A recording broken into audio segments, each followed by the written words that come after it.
budget retreat. It is Friday, October 27th, 2023. The time is 9:35 a.m. All members are present except for Councilmember Morel and Herrera, who we are expecting in the next 10 minutes or so. Item 2 is approval of our agenda.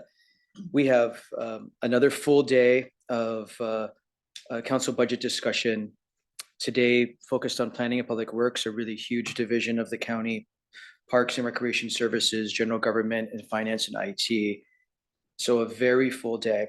Is there any objection to our agenda as presented? Not seeing any, the agenda is approved.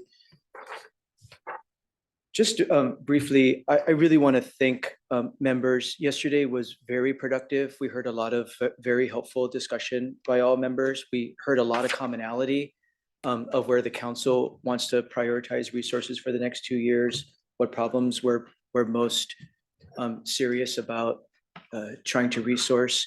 So just very grateful to council's engagement and coming with specific ideas and being clear about what your priorities are and finding where the commonality is.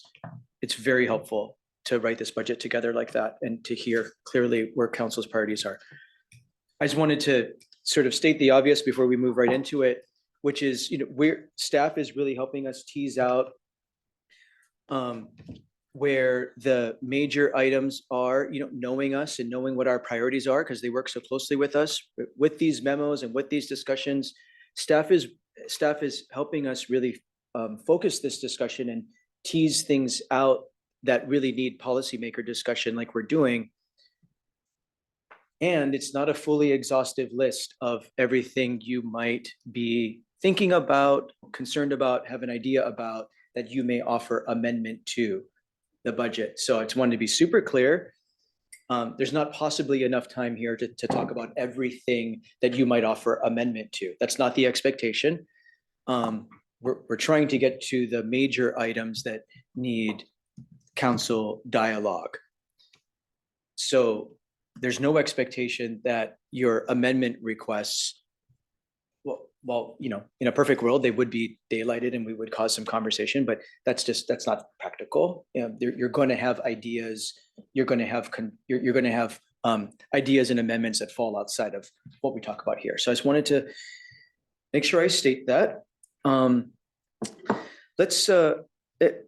let me just pause to see if there's any other thoughts or comments before we move into the planning and public works. Now that we've done one day of retreat and thinking together about the major policy items in the budgets like we did yesterday, let me pause and see if there's any other reflections from yesterday or the process we're using together.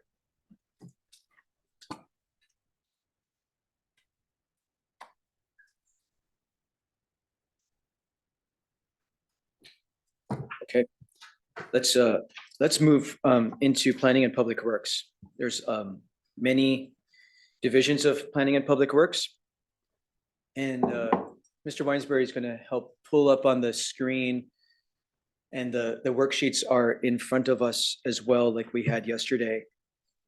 So in planning and public works, we're starting with blighted property maintenance. This is the building and development fund, and related to planning and code enforcement. So we have a lot of, this is really important to the safety, attractiveness, cleanliness of our neighborhoods. We have a stated council priority to resolve code violations and public nuisances within 90 days of confirming the code violation or the public nuisance existing. We've heard discussion several times in committee over the last 2 years about where the bottlenecks are, trying to get trying to align the staff in planning and public works and also the staff in the prosecutor's office who have a function here. We talked about some resources in the prosecutor's office yesterday related to this, but it really all starts in planning and public works, right? So you see in the executive proposal, in the blighted property maintenance, there's proposed spending is 1.7 million below the current biennium. And we also had some discussion about the executive's proposed budget related to the community cleanup restoration initiative. Just remind members, we have one of our budget retreats next week is fully dedicated, a portion of the budget retreat is fully dedicated to the American Rescue Plan Act. So while we can talk about the community cleanup restoration initiative here a little bit, I'd really encourage taking a lot of it to that ARPA discussion we have reserved for next week, if at all possible. So down in the suggested topics for retreat discussion, is the council satisfied with the level of service being provided through code enforcement? Will the ARPA funding backfill for blighted property maintenance funds work for work associated with the community cleanup and restoration initiative? Is that of interest to council? We've learned about the gaps in the system. What's missing and what's a priority for council? Councilmember Denson. Thank you, Chair. Well, I want to start off by saying that I think we have excellent staff in our code enforcement department and our building department. And I appreciate Director Tatotson explaining to us how she's reorganizing things a bit with permitting and code enforcement to hopefully, and adding some more professional capacity, some specialties to hopefully move that along so that we have code enforcement issues dealt with quicker and more to the satisfaction, if appropriate, of complainants, people that are complaining about code enforcement issues. I still have concerns that we don't have enough code enforcement officers in particular, and would like to see an additional code enforcement officer to help support their good work. I know one of the code enforcement officers just because of running into this individual in the community. He's very well liked. I know his, and I don't know the other one. I'm sure he is as well, or she. This individual is nearing retirement, knows the community around Pierce County, not just my district, inside and out, knows the people. And I would like to see an additional code enforcement officer brought on so that they can be mentored by some of these code enforcement officers that we've had for some time, can pick up when they do decide to retire. And I just think their caseloads are way too high. So I would like to support the department in this way. I appreciate that they're working on this, and I would like another code enforcement officer. Thank you. Thank you for expressing that. Other thoughts in blighted property maintenance? Councilmember Hitchin. Thank you, Chair. For me, it's about the reducing what's going into code enforcement from the general fund and then supplanting it. Then as I'm reading this, we have a reduction. Proposed spending is below what we're doing. So are we having less spent, or am I just misreading that? I'm going to pull the microphone closer to you, Mr. Kruger, and make sure we're understanding the executive's proposal properly. Thank you, Councilwoman Hitchin. The significant reduction you see is based upon a transfer that was done in the previous biennium for cleanups, and that money has been front loaded into the fund and was not necessary to carry forward for the next biennium. So the staffing levels in terms of code enforcement officers is remaining the same. They are adding one additional FTE as proposed for computer system work to help with kind of the public side of code enforcement in terms of what you can see when you go in and check or want to file a complaint and that sort of thing. And so there is one additional FTE that's been proposed. Okay. So the reduction is not a cut in terms of capacity of the division to do its work. But we've done this before, had to infuse additional dollars into it, and we're doing it again with ARPA dollars. So if it's just something to think about long-term, that we are actually having to spend more on this with these infusions and doing these projects. So that doesn't seem like a good way of doing budgeting, to just kind of, hey, we had extra money, throw money at this, as opposed to thinking about the long-term. But I just wanted to make sure that I was understanding that. My second question is about the data person. Really wanted to dive in and see if part of their work is going to be about the see, click, fix aspect of the work. and the coordination. I have people that regularly report things on See Click Fix, but because it's in a state right of way, but they can report it on our thing, they think they've reported it, and making sure that part of the work of this analyst is going to be the coordination. So if they're actually over by Hosmer, depending on which corner you're either on county land, Lakewood land, Tacoma land, and the See Click Fix sometimes can't tell or people don't know. So that coordination of, oh, we got a report, we are going to make sure it is actually forwarded formally as a report to the entity. Because right now you get we responded. Yeah. And that response is literally like, we don't have to do anything. As my understanding, it's like, that's not our problem. And that's not okay. People think that it's going to get forwarded if somebody says, we've taken care of it, whatever the message is to come back. Because I've done it. I went to that intersection and reported on this corner, and this corner, because there were problems on all three, just to see if they went anywhere. And they didn't. The one that Pierce County went. I suspect we all have those examples. Councilmember Campbell and I have where our districts meet near Pioneer Way in East Tacoma. There's sort of a black hole that no one knows what happens when you report to any number of different agencies for dumping and code enforcement agencies. Yeah.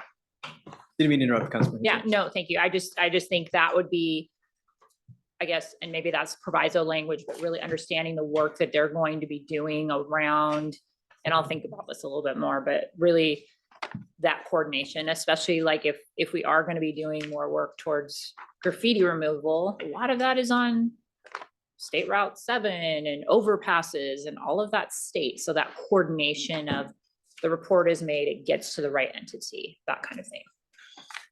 Mr. Kruger has that understanding. And thank you. Vice Chair Campbell. Thank you. Two things. I hear Councilmember Denson and wanting to increase the number. We have 12 now going to 13, 8 out on the streets, but are we fully staffed? What, Yeah, let's, okay, I just want to make sure we weren't like vacant 3 positions and we were gonna add one, but it turns out if we just fully staffed, we'd be able to do the workload. What does it say, Mr. Bookey? I don't see anything on the list as of September 1st. Okay, then I can support adding it. And graffiti removal brings up one of the, if we go out and just keep painting over the graffiti, we just create a blank palette. And, what has shown to work extensively is to engage an arts program to do community murals in areas where you see a lot of graffiti, because graffiti artists apparently don't respect much, but they do respect art and other artists' work, and generally won't tag a mural. Seen them tag, but generally. So I would like to see us work on some root cause investment in trying to invest in public art in places where we have frequent graffiti. Really good idea. I don't know if that's more economic development or We have a new half-time arts or full-time arts person. as long as they're a mural painter. Or a coordinator of. Yeah, to coordinate, but if we're gonna coordinate artists to go out and do murals, there's gonna be a cost. So I don't know if that's economic development, code enforcement, somewhere I think they would actually work together.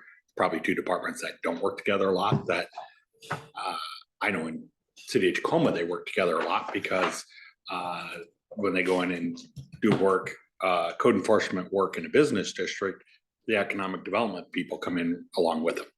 Because it's one thing to clean it up, it's another thing to put it into active use. And once you put it into active use, you don't have the blight problems anymore. And so there's this real close connection between code enforcement and economic development, because let's turn our blighted properties into jobs. It's kind of the theme in Tacoma. So I'm hoping we can build more economic development because again, active properties don't have the issue that vacant properties do. Staff has heard that discussion. Let's see how we might be able to effectuate that coordination between the arts program and economic development and code enforcement as we're discussing. Councilmember Krueger. Thank you, Chair. I just wanted to bring one more thought into that, where I've had a constituent that was forced to put art on the building. And they, to use the 1%, when that would have been better if it were in a pot and use it. That was more of a benefit, because I drove by, I don't know how many times before I went, oh, there it is. So that's just a comment. I don't understand. They had Like to- a fee in lieu type program instead of doing on-site. Yeah, they had to do an public art. on-site mural, and I was like, I don't see it. Yeah. When I'm driving, I look for critters and yard sale signs, so I don't Don't see. hit the critters. Or the vacuum truck.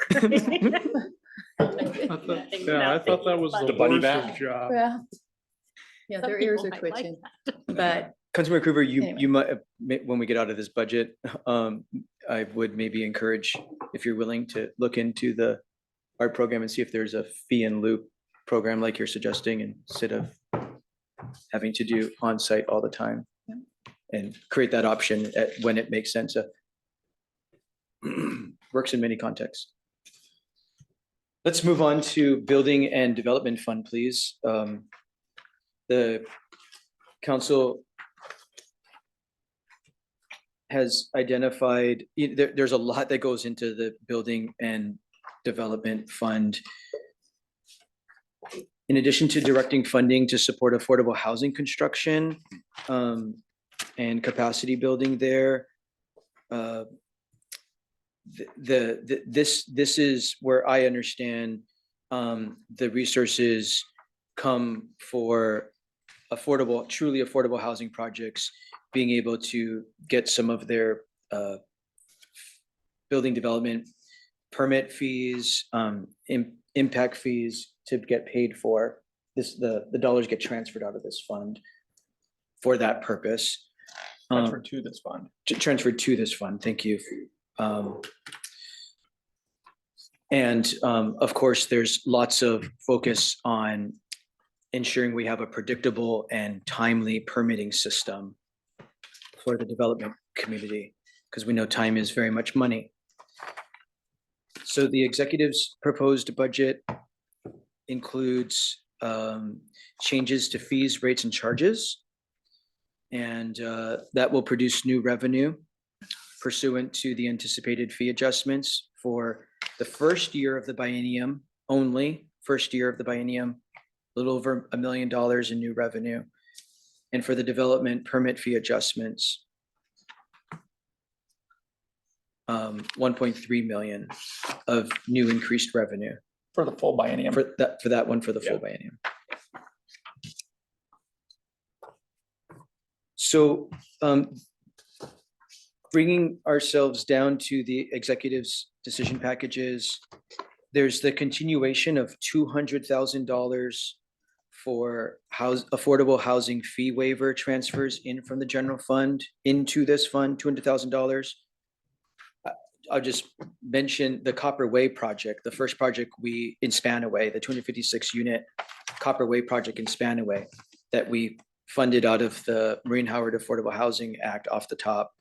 They had something close. I think their impact fees were something like $4 million. I don't know if that's inclusive of all of their development permit fees. Or if that was, I can't recall, but it way over $200,000 for that one project. I'm 10 times, I'm a lot. So I get the point I'm trying to make is $200,000 doesn't even get you to one affordable housing project to support the fees that are on their projects.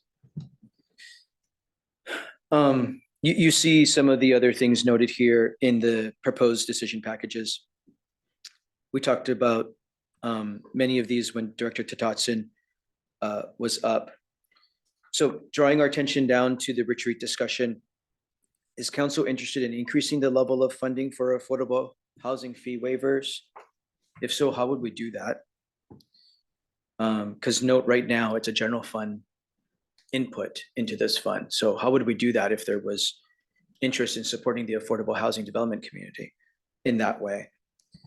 Is council satisfied with the administrative reduction in the building valuation, resulting in lower building permit fees? Those of you on the Community Development Committee, we had an extensive discussion about this. It gets a little confusing about how it's calculated, but I think we did a lot of learning. A lot of members asked a lot of questions about how these fees are calculated by the building official and the multipliers that are involved to calculate the revenue.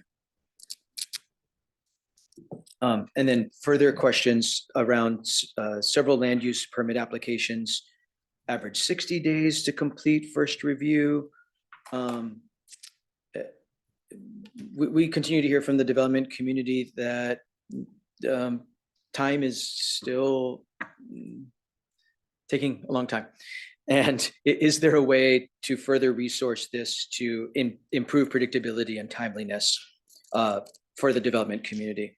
And so there's a lot here related to timeliness of permitting, and the affordable housing fee waiver program. Is this meeting our expectations? Vice Chair Campbell. Thinking of impact fees, is there an ability for there to be a two-tier fee pricing? Could there be an affordable project that's the impact fee price than the market rate or at a different rate? Therefore, our subsidies to it would be either significantly lower or non-existent. Mr. Taylor has thought about this for us a little bit. So a council member, there is the ability to provide impact fee waivers for low-income households or low-income dwelling units. Statute provides for that.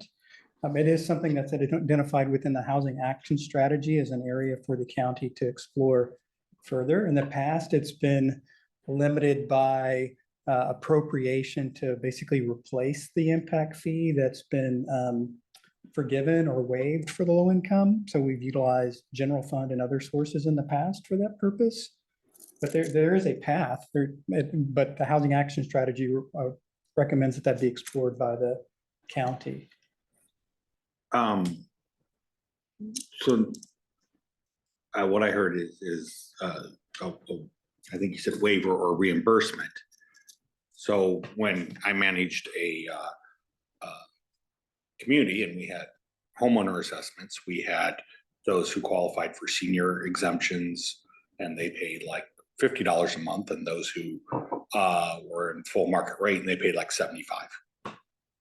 And so it was a two-tier system to already knock it down, because once it was affordable coming in. So rather than trying to find a way to bring money in, create two tiers so that this isn't as impactful to begin with. Is that allowed?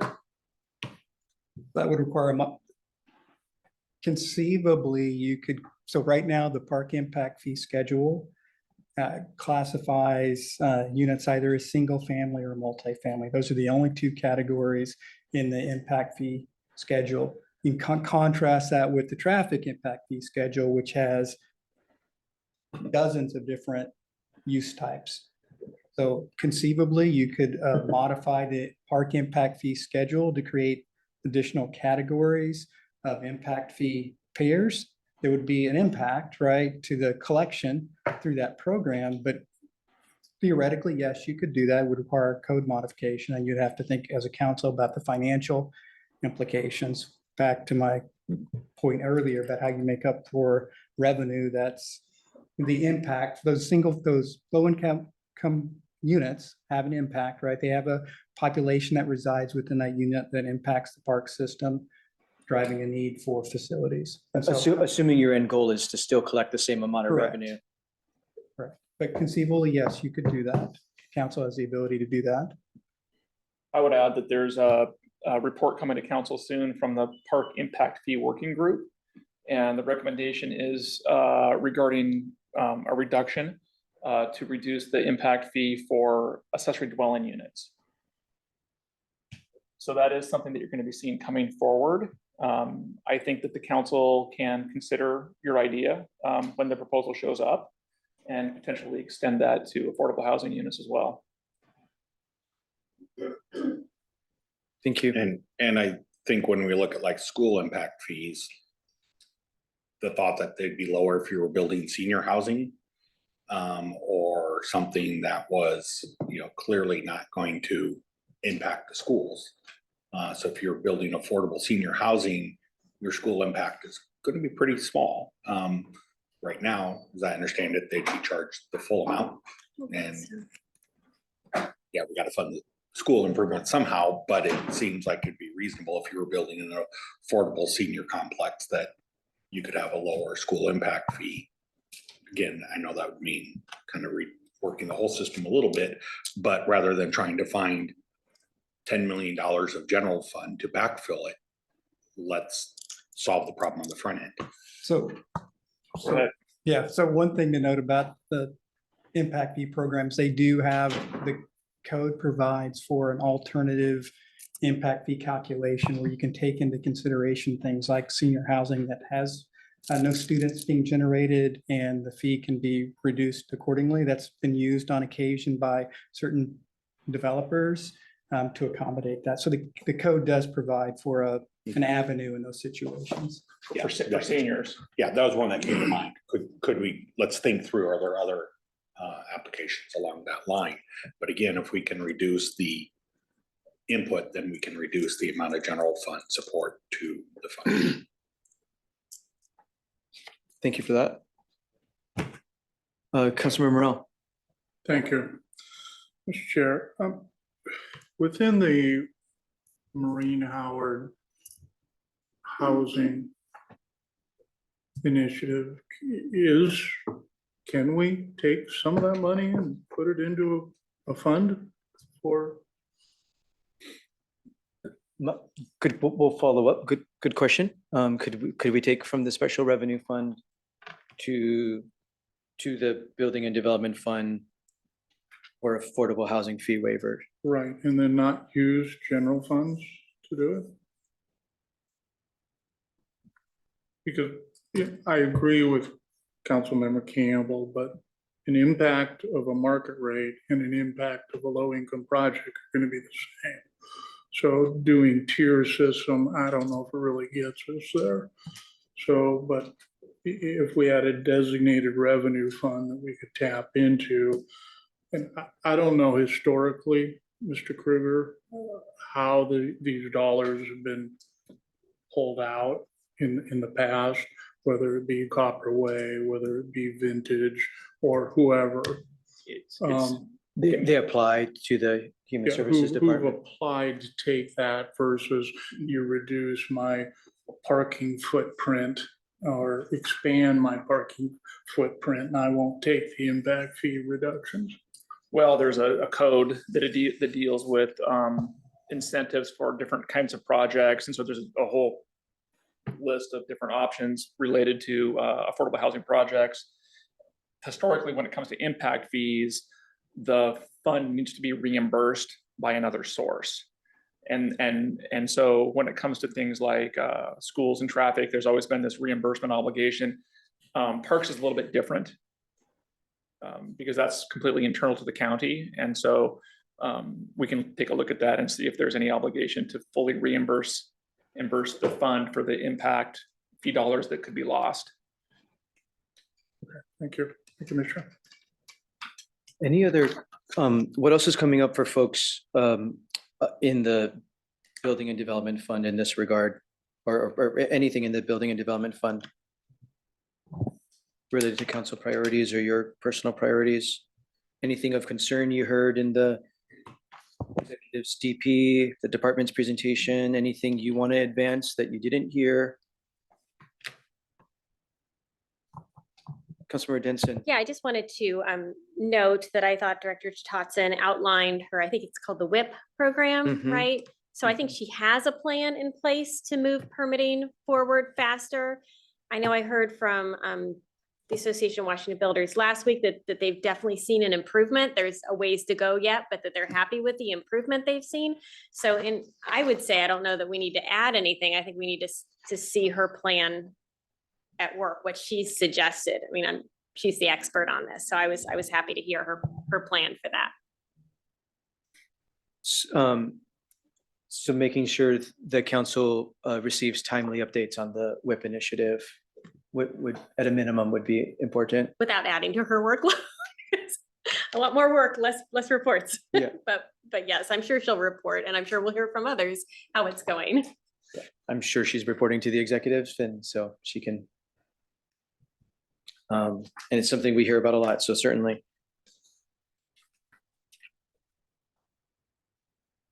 What are people hearing about in terms of development review times, permit review times, sewer permit application review times?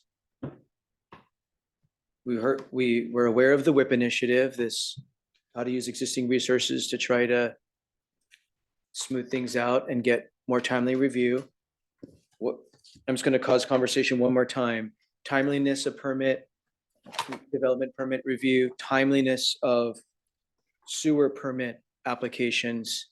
Are folks satisfied? Councilmember Krueger.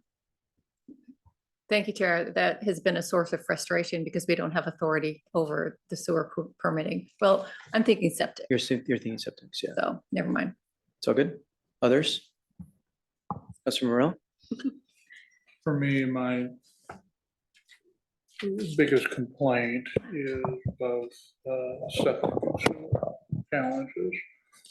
Some projects, and I get calls from developers, and I don't care where it is, but it is usually on the Pierce County system, even if it's UP or one of those areas, that it's just taking way too long to, even on a TI, change of use of a building, to get a sewer hookup and permit and just go through the process. It's taking an extremely long time. Have you been able to diagnose what we can do, if anything, to improve that? Usually just turn it over to Mr. Krueger and he works his magic. Yeah, I mean, it's been just one excuse after the other. So that's been my challenge the last couple of years.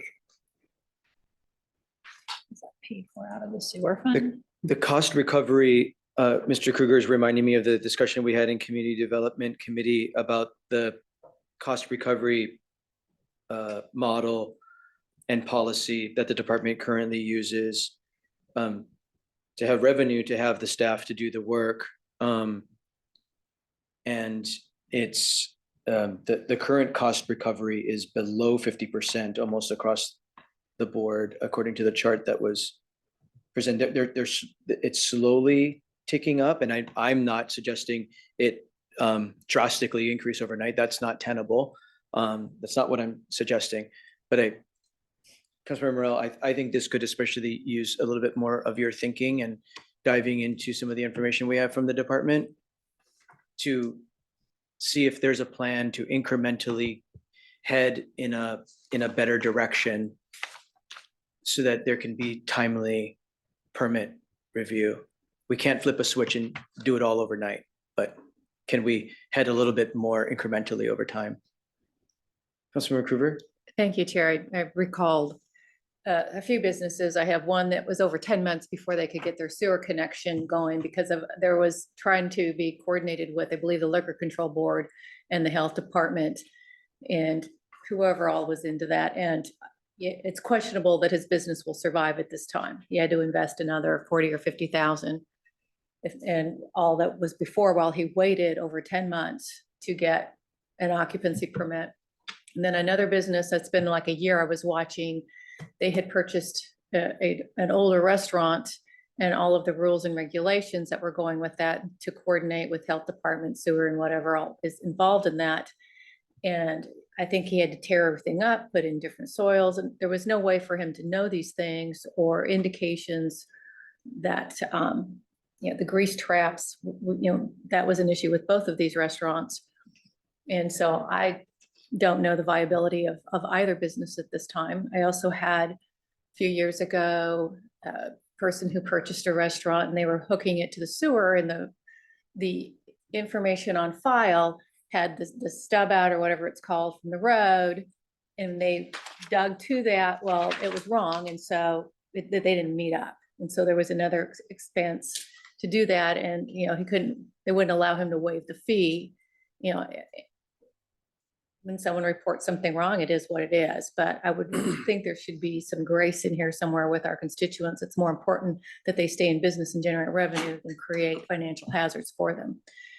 So those are three things that I recall that have been difficulties and obstacles in dealing with sewer hookups: lack of knowledge, expense, lack of coordination with state requirements, and those things. Thank you for daylighting those. Councilmember Hitchin. Thank you, Chair. I know that there's been conversation about the health department. I don't know if we're doing one of these for the health department, but I think having a conversation about if there's an additional staff person needed within the health department to do permitting on wells and septic, and just the septic work in general might be something to look at if we're hearing, and I know we've heard it before, but they do control that if we're trying to increase that, and that would be in their budget. But there's that nexus. So I know Councilmember Denson on the board and even Councilmember Herrera, we've talked about this, and I know Vice Chair Campbell has talked about this for many years because he was on the health board much longer, but that coordination and just doing it right, but speeding it up. So. Are you all willing to do what you can to get a handle on the response, the permit review? Mike's time? pointing to his computer. I was right? trying to communicate with Councilmember Cruver, but she's not catching my, Oh. my little hint. Look at your email. Is that the hint? It was. Okay.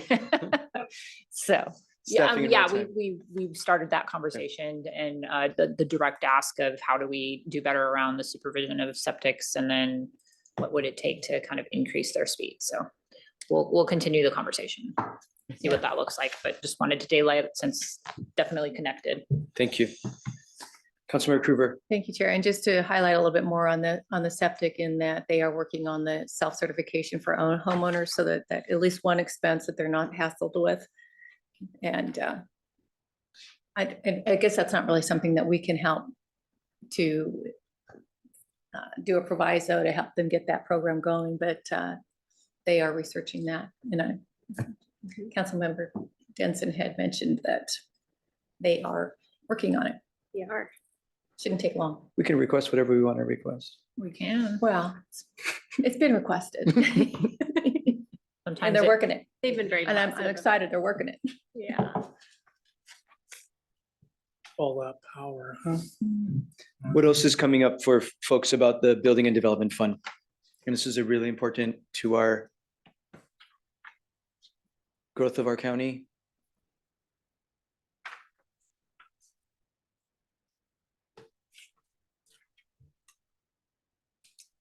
Okay, Mr. Krueger, I know you're taking notes for us, and let's move to the Planning and Code Enforcement Fund. In planning, of course, 2024 is a very big year for planning for the county. The periodic update, the comprehensive plan periodic update must culminate at the end of 2024.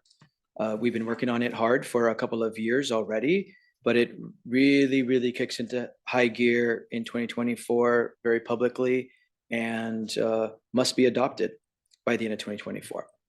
So a lot going on here. And this is how we plan to accommodate growth for the next 10 plus years. This is how We have policies in place to protect our quality of life and livability and keep making this a great place to live while we grow. And this is how we work on a lot of the different issues that come to you from constituents about our code and how we grow and how we protect our quality of life. And the livability of our neighborhoods, and our water and all of that is intertwined here in this work. This is where we set the policies for all of that. So in the executive's decision package for planning, the proposal retains a limited duration FTE planners through the 2024 comprehensive plan update for the purposes of the plan update. They're limited duration and they're not planned to be past 2024. There's professional services to support the comprehensive plan periodic update.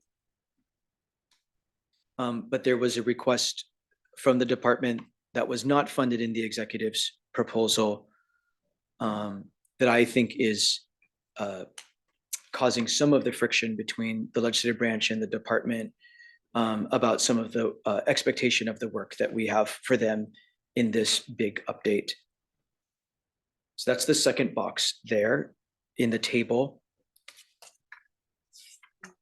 And then not funded additional staff, additional planners starting in 2025 to implement the comprehensive plan. So I hear a lot of frustration from council. We often do a lot of policy work in a comprehensive plan update, but housing action strategy might be an example. We do all this work to do a housing action strategy. You have all these good ideas about impact fees and how to make impact fees less expensive for affordable housing projects, or how do we make daycare easier to site and permit. I mean, there's a lot of great ideas in the comprehensive plan, right? You read the comprehensive plan and you get really excited. Oh, this is going to be a great place to live. And then we often don't have the staff to actually implement there's one thing to write the policy. There's another thing to implement it and put it into code and put it into action. I think we often fall very short on the implementation and action part of planning. And so I have concern of not having those resources to make our comprehensive plan actionable in some really key areas like affordable housing, childcare, some other quality of life areas. So the discussion here about capacity for the long-range planning division to pursue council's legislative priorities as it relates to land use and our comprehensive plan and all these different kinds of areas, affordable housing, shoreline management, homelessness, et cetera. Many of you have had to sit through my rants in the Community Development Committee about the council's priorities not being pursued, certainly not in a timely way, and council's priorities often falling below the line and never getting addressed. Or never getting addressed is an overstatement. Many of our priorities never getting addressed or not addressed in a timely way. So you see some other suggested questions here in this regard related to having resources to pursue council's priorities and the implementation of the plan. I can't stress that enough. We can have a big, beautiful plan that we adopt at the end of 2024. I'm not convinced we have the staff to implement the ideas that come out of the plan and the policies that council puts in the plan. And I really think that's where we fall short and where we get frustrated at the lack of implementation. Questions, thoughts about, this is really looking at the planning part of Public Works. Councilmember Hitchin. Thank you, Chair. So I just want to make sure that I'm understanding. So what was funded is the 2 limited duration, which we know with planners, is it easy to go out and find limited duration planners that will come and do the work? No, and there's just one. Currently, they haven't been able to fill that second position. So there's one limited duration person on staff for the rest of 2024. I don't know that they'll be able to hire the second person Okay, and then, okay. So along with not being able to fill to do the work for the comprehensive plan, then once it comes around in 2025, we have the implementation and we have a shoreline management plan as well. Yes. Is there staff that's dedicated to doing that work? I think that all hands are on deck to get the comprehensive plan updated by 2024 at this point. And then, you know, moving into 2025, 26, there's going to be consultant work to start gathering information to update the shoreline master program, which is not due until 2029. So there is, you know, years before that work needs to get done based upon state legislation and the schedule that's provided to the county by the legislature. The question really is, though, does the council want to fast track any of that work? And are there other legislative priorities that the council has that are not being implemented? As Like Vision Councilmember Mello Zero. pointed out, you know, you have this inches thick document that talks about all these great policy concepts. If you don't put code into place to pursue those initiatives, they're not implemented. And as you know, and all the other members, there's things that come up that council's interested in pursuing for their constituents, things that they hear about in the code that maybe aren't working well. And there needs to be staff capacity to do that work, to update the zoning code, the subdivision code, the building code, and those Short-term things. rentals? Based upon council's priorities, right? So that's the question, is looking Okay. forward, do you want to add additional staff to do that work? Okay.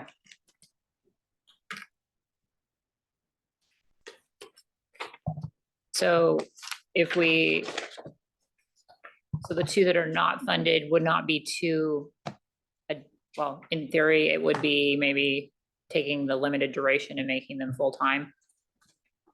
Potentially. Okay, thank you. Thank you, Councilmember Krueger. Thank you, Chair. What was how much of the funding is provided by the state for this? Because it seems like a lot of this is an unfunded mandate. Oh, it is, yeah. A huge amount of it's unfunded, but we do receive grants from the state. The Department of Commerce provides planning grants that the county actively pursues. Is there The climate bill recently that concerns the update to the comprehensive plan to incorporate policies regarding climate change was largely grant funded. oh yeah, plenty of money for that. I'm wondering what the difference is for, you know, what is mandated and what is not funded, to know what we're having to subsidize. Heavily subsidized. Okay, I'm just wondering if there's a way to find out the difference. Sure, we can at some ask point. the department what sort of grants you have currently in your mix. Cost less grants, giving us the total. Okay, thank you.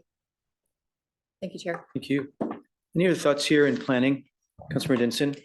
I appreciate your interest, Chair, in bodies to implement the plan. It's something I always am concerned about as well, so I am supportive of that.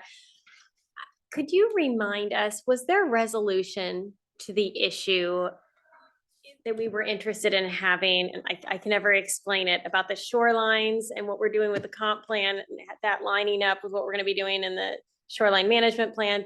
Did that get resolved? Is that happening? As I understand it, and Mr. Krueger will correct me, as I understand it, the department has explained to me that they don't have the consultant resources to do the review necessary in order to make sure that the critical area standard, we're gonna adopt an updated critical area standard at the end of 2024 for the county and the comprehensive plan update. It's a required element. We're gonna have an updated critical area standard when there's new best available science that's adopted through the plan. So we're gonna have a critical area standard for all parts of the county, wetlands, steep slopes, other critical areas. But we're gonna have, unless we do something different, we're gonna have a different standard of critical area throughout what I consider to be the uplands of Pierce County than the marine shoreline. It'll be a different standard. Freshwater as well. And so freshwater and marine water shoreline. So shoreline, broadly speaking, there'll be a different standard. I don't think that's appropriate. And as it relates to steep slopes and wetlands and those sorts of things, not, I understand there will be a different standard as it relates to things like eelgrass and other subsurface marine features. I've accepted that there will be a different standard for a period of time after we adopt the comprehensive plan update for some features in the shoreline. Again, my examples like eelgrass and these are, because that is a lot of additional analysis, and that will get updated through the shoreline management program update. I have concern, so no, that as of today, the department says they do not have enough resources to have a similar critical area standard in the shoreline, marine or fresh, as the rest of the county for things like steep slopes, wetlands, and these sorts of critical area features. Thank you for that explanation. And I am concerned as well, mostly because not only are we going to have a different standard, but the shoreline management plan isn't required to be updated until 2029. It's one thing if we were going to hit it in 2025 after we finish the comp plan and get the shoreline management plan updated, which I think originally we were thinking of 2025, if I remember, but then the legislature said we don't have to do it till 2029. Probably more discussion for the future, but I think we need to get on it sooner than that. These are areas that are extremely sensitive and ecologically important. Thank you. Did I misspeak? No, sir. I believe that's in the second part of the table, Councilmember Denson, on this page, the second line in the table. I think I've been able to unpack so far that $300,000 of PPW's request that's not funded, that's related to consultant services to achieve this outcome. Oh, so they did try. They put it tried, in. they were, I think, responsive to council's inquiry at the beginning of the year. I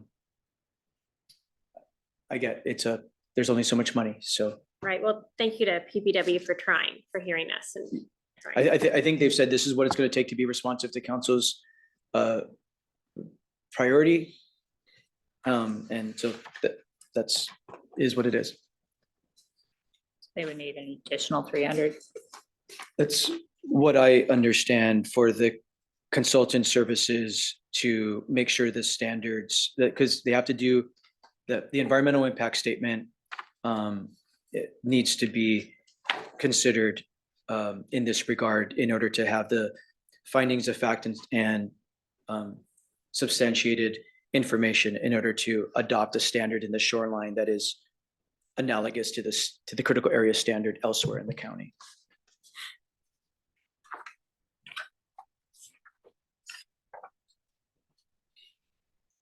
Anything else in planning?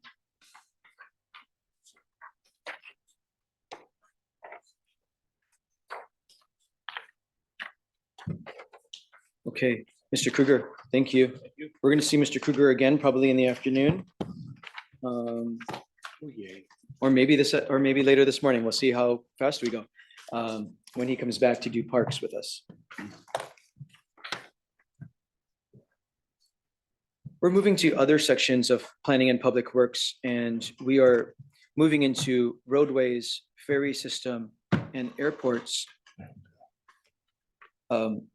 Prioritizing the quality of our infrastructure investments to make sure they're safe and resilient and work for our quality of life and economy is a very high priority of this council. And a safer transportation system for all users is a very high priority for this council.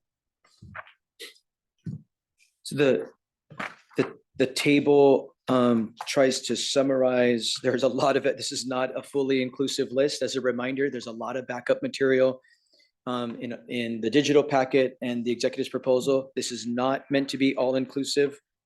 This is just meant to pull out some highlights. So we see in the executive's proposal an FTE for a planning supervisor to help lead the Vision Zero work. You see some other FTEs there in that 9.88 FTE around the county road fund for some of these purposes. some of the other FTEs that are new around ferry services and the airport fund. Then when you flip the page, you see a summary of some of the fee schedule changes for ferry rates and airport rentals. And then some of the major capital investments, of course, in the Economic Development Infrastructure Committee, there's been a few presentations now, and I believe the committee moved those capital improvement plans out of committee to the committee of the whole. So I know there's been good discussion there as well, but there's a summary here for those capital investments. And we'll be talking about the capital program more in the next 2 weeks as well. Nothing specific in ARPA for these sorts of things, roadways, ferry system, airports, in the executive's proposal. So opening the discussion about how there's a lot here. Our constituents depend on these basic infrastructure systems to move around and for them to be safe. This is a really high priority for us. How does the proposal meet the council's priority? What's missing for us? Are the biennial budget investments proposed within the capital improvement programs in line with council priorities? What's missing there? Are there questions regarding the proposals for ferry fares and airport rental rates? Those are some questions to start the discussion. Perhaps there's other things on your mind, as this is a really big piece of what we do. Let me open it up. Councilmember Hitchin. So unlike the last time we were in budget work time, the ferry fare proposal is planned. There is an amendment coming for. The ask that I've heard from community is that there's a capital surcharge that's on our ferry time. So every time you buy a ticket, there's $1 that's supposed to be going in, and they really want it to be transparent. So we're looking at delineating that so that, you know, here's my fare and the dollar, and making that transparent, and that the fund is really for the capital, the infrastructure capital ferry replacement, as opposed to just going into the ferry fund, which can be lots of different things. So Mr. Taylor's got that done. We're just putting the finishing touches, but just thought I'd daylight that will be coming. But the response to the fares as proposed and the way they work out, and they've continued to look at the work that's come from the county and performance audit and go, there's more work to do because the long-term plan for our ferry is unsustainable as far as it's looking forward. But they really feel like this is like the first step is, okay, let's start this revenue fund that's going to be building up our matching dollars for a ferry in the future, or applying for grants to do things. And so it's then now what? So we've got this one, and we'll be continuing that conversation because we know it's not sustainable. So just thought I'd just rip the Band-Aid off. There you go. We're done with the ferry. Thank you, Councilor Hitchin. I know you're following this. Many of us, I think, are following. There's quite a bit of revenue moving into the state from the Climate Commitment Act. Quite a bit of revenue moving into the Climate Commitment Act. One of the eligible uses could be a thing like electric ferry, a clean electric ferry. I know you're following that. Just wanted to daylight that for everybody else. I don't know how practical that is. That's a really big ask, but there is a lot of money in the Climate Commitment Act. So the issue that we've run into per the questions that I've asked is that we would need 2 drive-on ferries that are electric to come in at the same time, because we don't have the infrastructure to have both a diesel and electric running at the same time. And that's where it's like, because of something that's to do with fuel, I don't know, but that's what we've heard, that there's a huge issue with having both. But that's my understanding, and so we'll just need more of the money from the Climate Commitment Act front loaded for Pierce County. Correct. So The cord gets in the way. Different ferries, it doesn't work. Surely there's got to be a smart engineer. I won't belabor the point. but that was one of the initial things, was like, do we think we could get 2 at the same time? Yeah. Thank you for your leadership on this. I won't try to understand why we can't transition, but we know you're working it hard. Councilmember Morel. Why don't we just, thank you, Chair. You know, the ferry issue is challenging. I'm glad that only one council district has the ferry issue. You have one. But there's also one We could council expand it. district that has Speaker of the House and the Transportation Committee Chair that, you know, we could offer them $1 million and take a ferry and make it WASDOT.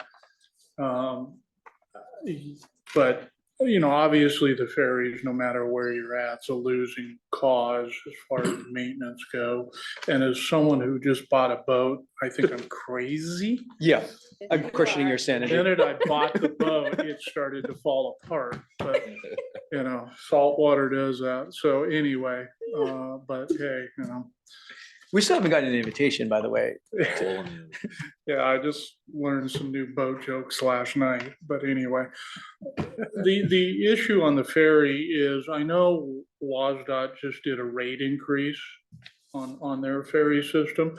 Does it match what we're proposing? I need to well, it won't match precisely if that's your question. Is it roughly the same magnitude of an increase? I would have to verify.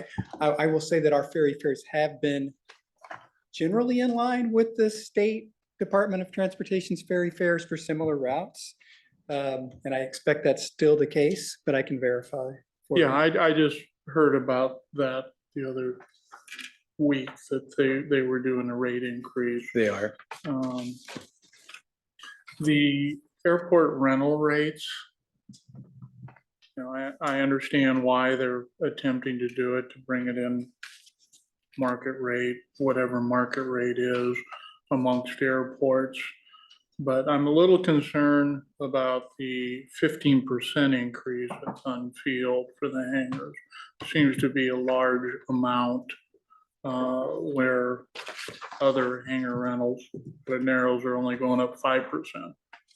So I know that there's been a lot of projects out at Sunfield for hangar restoration that could be driving some of that cost, but also, like I've said before, there has not been one project at Sunfield that hasn't ended up in litigation because of the county's poor planning.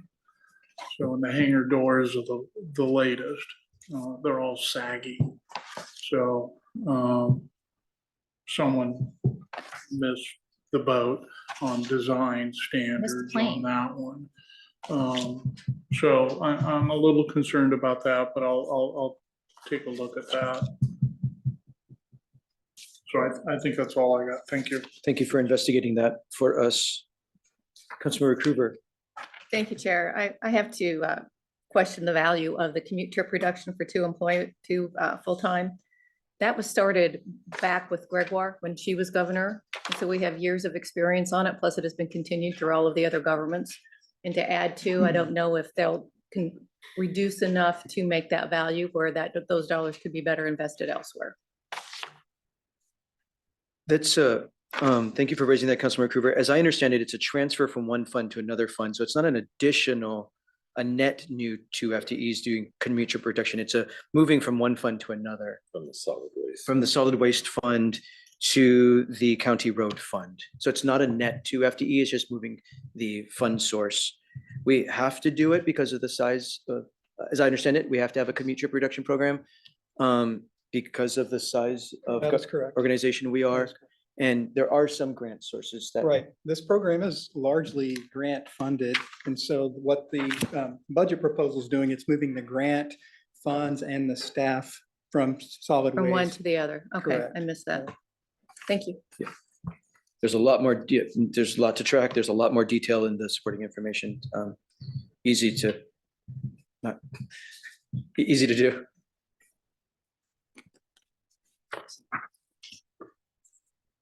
How are folks feeling about how we are managing Vision Zero program? This has got a lot of the attention of the council in the last couple of years. Anything else here, Vice Chair Campbell? I don't have an airport. I don't have a ferry. I have lots of roads without sidewalks. I know others do too. But that's the need that in my district, particularly in the Parkland Midland area, where I have tremendous need around investments in everything that we have in that area. I'd love to see us double it, but I don't think we got another 96 million. But that is where in my district, the need is needs to be focused. And we have had many tragic accidents because of the lack of the infrastructure. Thank you for expressing that, and thank you for hosting these conversations in EIDC. They're super important. As I've been following the work in EIDC in this regard, it's quite possibly there, but I asked Mr. Taylor to some of the right, that like a lot of the capital programs, they present us a 6-year plan. It looks really big. It looks really impressive when they roll up. Here's all the blocks of sidewalk or miles of sidewalk, and here's all the traffic safety improvements, and here's all the all the projects. The 6-year number looks big, but what is the 2-year number? What are we getting done? What are we getting done in the next 2 years, the actionable 2 years of the next biennium? Because the 6-year number includes lots of planning and design, and yeah, it's all got to be planned and designed, of course. But what are we doing in the next 2 years to get more safety improvement, more sidewalk, crosswalk, et cetera? All the transportation needs in the 2 years. So I've asked, perhaps it's already teased out. I've asked for that to be really teased out so that we have a really good understanding of what's actually being accomplished, not just what's being thought about in big, huge numbers. Mr. Taylor, do you have something to add? Yes, Mr. Chair. So I have made that request to the department for a detailed breakdown in the next 2 years of what's actually being constructed. I do have a snapshot though that I can provide today that the department's going to supplement. So there are 8 projects in the TIP in the next 2 years that are actually going to construction, because that's what you're interested in, I Yes. believe, Mr. Chair, what's going to construction. And within those 8 projects, there's approximately 2.5 miles sidewalk and ADA related projects. Now, that's largely attributed to 2 new capacity projects, the Canyon Road Southerly Extension, which is a 1/2 mile extension, the 122nd Avenue construction work for the 136 to 146 segment, that's about a 1/2 mile as well. And then there are 3 safe routes to school projects that are funded for construction in the next 2 years that each that collectively contribute about a 1.6 miles of sidewalk. And then the ADA program that has miscellaneous ADA improvements at different intersections. So that's a snapshot of what's in there, but the department's going to provide a more detailed breakdown. Thank you. So thank you. That's very helpful. Right, we get dazzled with these dozens, hundreds of miles of this and that, and we get dazzled with these big numbers when they present the TIP. When really getting to construction and improvement on the ground, it's really low and somewhat underwhelming.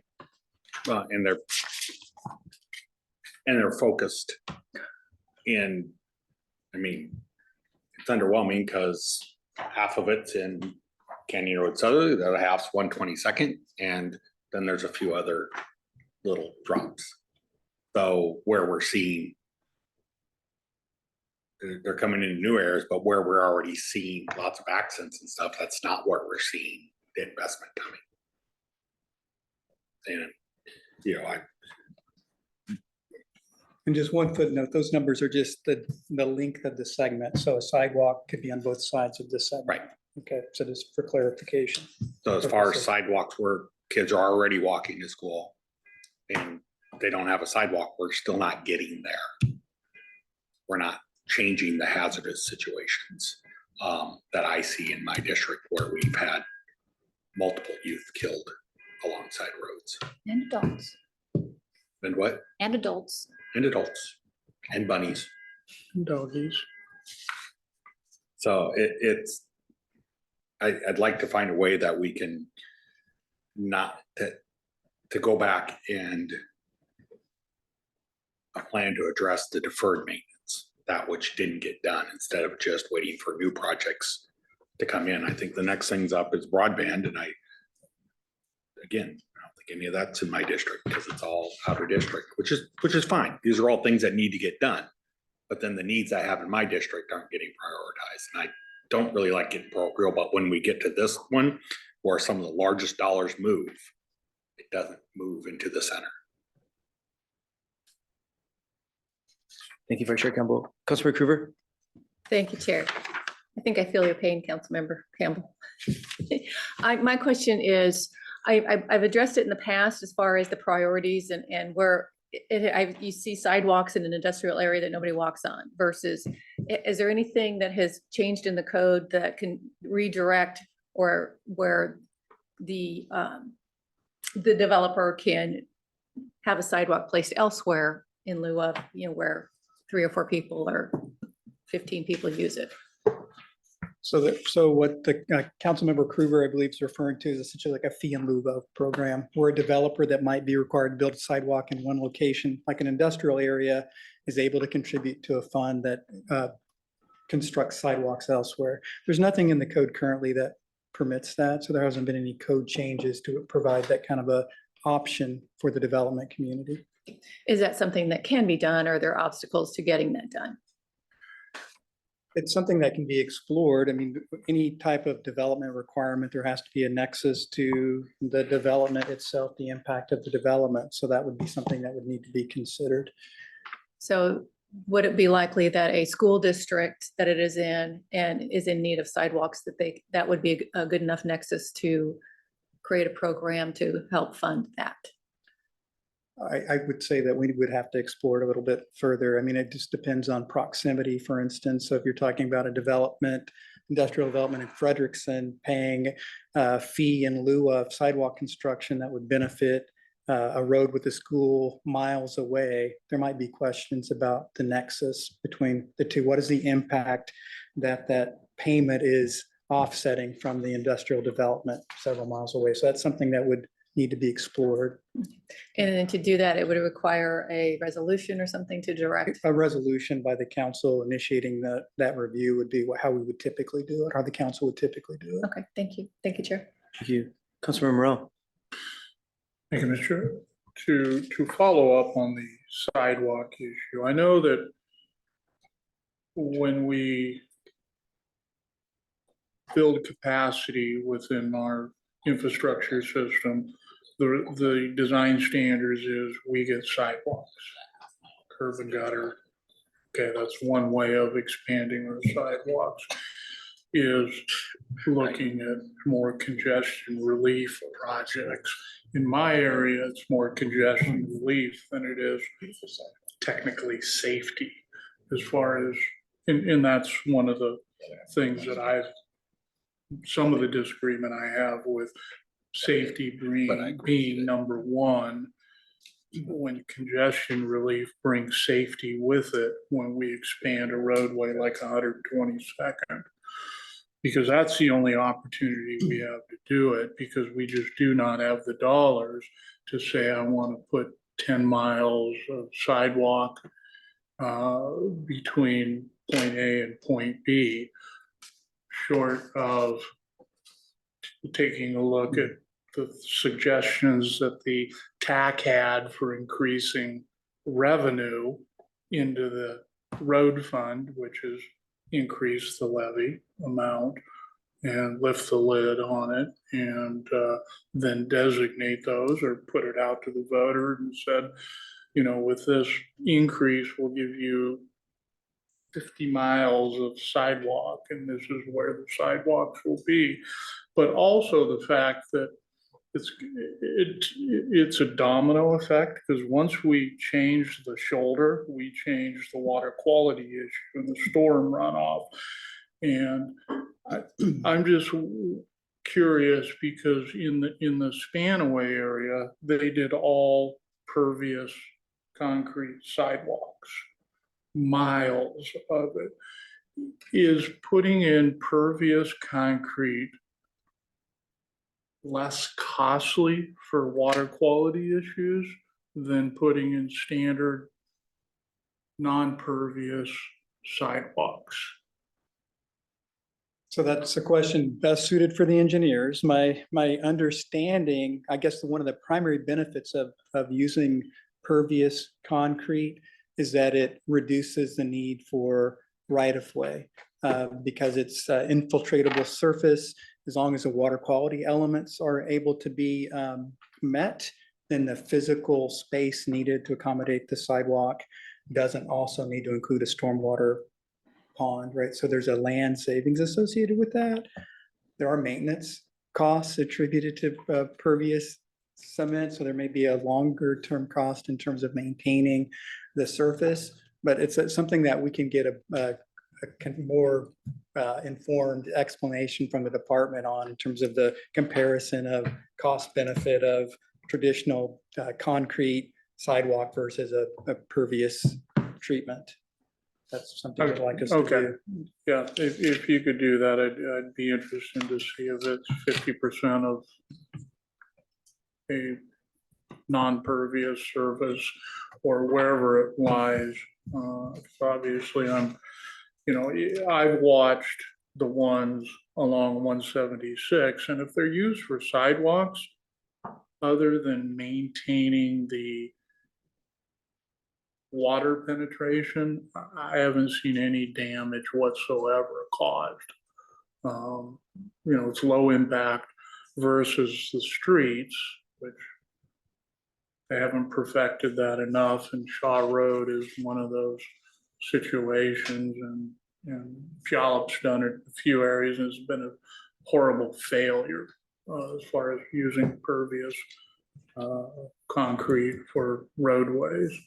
But I know some of the subdivisions now are using it as a design alternate to having storm ponds. And I think a low impact area is good. So I would just kind of like to see how that science is progressing to have options within our system looking forward. And so there again, if you could take a look at that, Mr. Taylor. Thanks for asking for that. Another thing to consider when doing pervious in the right environment, when it can percolate and it can work per engineering standards, is an eligible fund source could be the stormwater utility to pay for the facility in part or in whole than the county road fund. So it's a way to, you get the sidewalk, you get the water treatment all at the same time, not funded by county road fund. Councilor Cooper. Thank you, Chair. I just want to piggyback on that because I think there has been advancement on the pervious because it started, I believe, at Sprinkler in the parking lot, and that had to be dug up a few times. And then over at Emma Carson, that road has been replaced or is on slate to be replaced. And then the Shaw Road, I think, is almost similar to that kind of a thing. And that's why I was wondering too on the cost benefit analysis on the maintenance of that on sidewalks. Has that improved over the years? If that could be part of the request. So this might be a good topic for a future Economic and Infrastructure Development Committee meeting. Ask the department to come in and just give a once over on the state of that science and the implementation in the county. Anything else, roadways, ferry system, airports related to this biennial budget?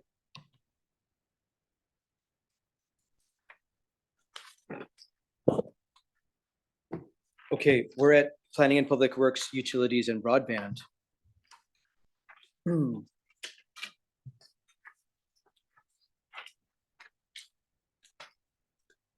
utilities, of course, include the sewer utility and the surface water utility, and our new broadband initiative that we initiated last biennium.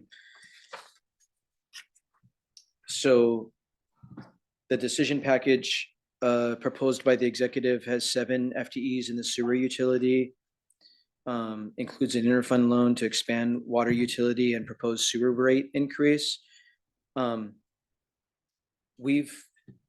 Taylor, you're gonna have to remind me, we've we're suggesting that the policy discussion, I think what is being proposed is in the council's budget, we authorize this interfund loan for this water utility concept, but make it subject to future council action to authorize and give council more time to deal with the policy issues about setting up this new water utility. So council can properly think through the policy implications of that. Let me, there's a lot of different subject matter. So to stay coherent with the thread, let me pause there. Mr. Taylor, did I have that right? That is correct, and that's one of the items for discussion identified later Thank you. in the memo. But that is one option, is that the council could authorize the interfund loan subject to the council considering the expansion of the water utility, likely first or second quarter next year. That would avoid the need to come back with this first supplemental budget request, for instance, or other legislation to authorize the interfund loan. I'll get through the introduction of the memo and then open it up. I apologize for breaking my habit here. We see the other major FTE requests also for surface water management. And then we see executive proposed fees, rates, and charges for the sewer utility, 4% inflationary increase annually, plus an increment to support new positions and to Hale. There's no increase proposed for swim because recall council already approved inflationary increases for swim previously. So there's no proposal in front of council to take action. We've already taken that action previously. There's a summary of capital investments, sewer capital investments, surface water capital investments. EIDC talked about this in some form. We talked about it in some form in the capital facilities plan when they were up last week, as a reminder. And then in the American Rescue Plan Act, the executive's proposal continues to support the sewer and water municipal partnerships program the council put together, $6.8 million with our municipal partners to improve water quality and encourage housing and job growth through these utility expansions. And that's going, I think as the reports have come, those have been going quite well and they're all under contract and on schedule as far as I can tell to be completed by the end of the biennium. So the executive's proposal reappropriates those dollars to complete those projects. The executive's proposed budget also reappropriates ARPA funding to broadband partnerships at a lesser amount than council has in our current biennium. So we had 15 million in broadband, in our broadband initiative, 15.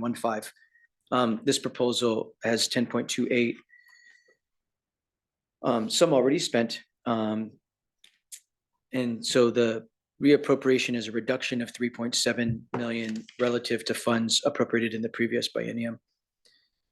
So there's a lot here in our utilities. How does this proposal meet the council's priorities and what's missing? I've already begun the discussion about the water utility.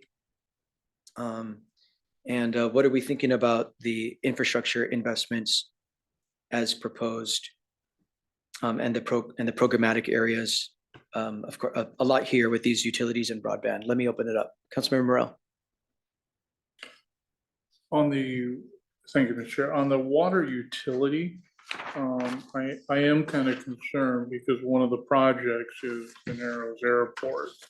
That one has been a challenge for decades, and to increase any type of opportunity to expand that water system has got to be revamped. And I think part of the planning was that the water utility district would take over the Narrows water system and implement improvements that are needed because they don't even have fire flow there.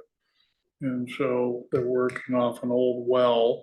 They've had multiple offers for development of hotels and other structures, but they can't do anything. So I just want to make sure that we're not kicking the can down the road a couple more years if that is part of the water utility project that they have out there. So the proposal for the water utility would be to expand the authority for the water utility countywide. And so that would include the two water systems, water rights that the county currently manages, the rights at the Chambers Creek properties and the rights that you're referring to at Tacoma Narrows Airport. But the proposal is much beyond that, right? It provides the county with the ability, for instance, to over the long term to help take action for small water system failures, similar to what the county has been doing related to the Capalzin Water District, and other issues that might arise regarding the drinking water countywide. So that's what the underlying proposal is primarily about, is that broader authority. The interfund loan would allow for the basically the initial startup of that and expansion of that water utility. I guess I am worried about the Narrows because there are some individuals that would like to invest heavily into doing remodeling of that area, and it's all predicated on water. So it's either, the utility moves forward or we allocate money to do whatever improvements they need to do it. So it's not caught up in a 4-year cycle, 5-year cycle. And I don't know what those costs would be to do it. I mean, they've proposed it a couple of times. That's right. It had that. Okay. The improvements of that system have been in prior capital facilities plans. I'd have to double check. I'll verify this. I don't believe it's included in the current 2-year proposal for capital investments. Okay. But there has been work in the past on several occasions to define the need and the cost related to Tacoma Narrows Airport. Yeah. Okay. If we could take a look at that and maybe talk to Mr. Treddy and find out what they have there. Thank you for that question. So there's at least some comment about the capital improvement program as it relates to the Narrows. Other thoughts about the infrastructure investments being proposed? Are they meeting council's priorities? Are there capital investments that are not our priority, that are missing? Questions about, thoughts about broadband, other thoughts about this water utility? Councilmember Denson.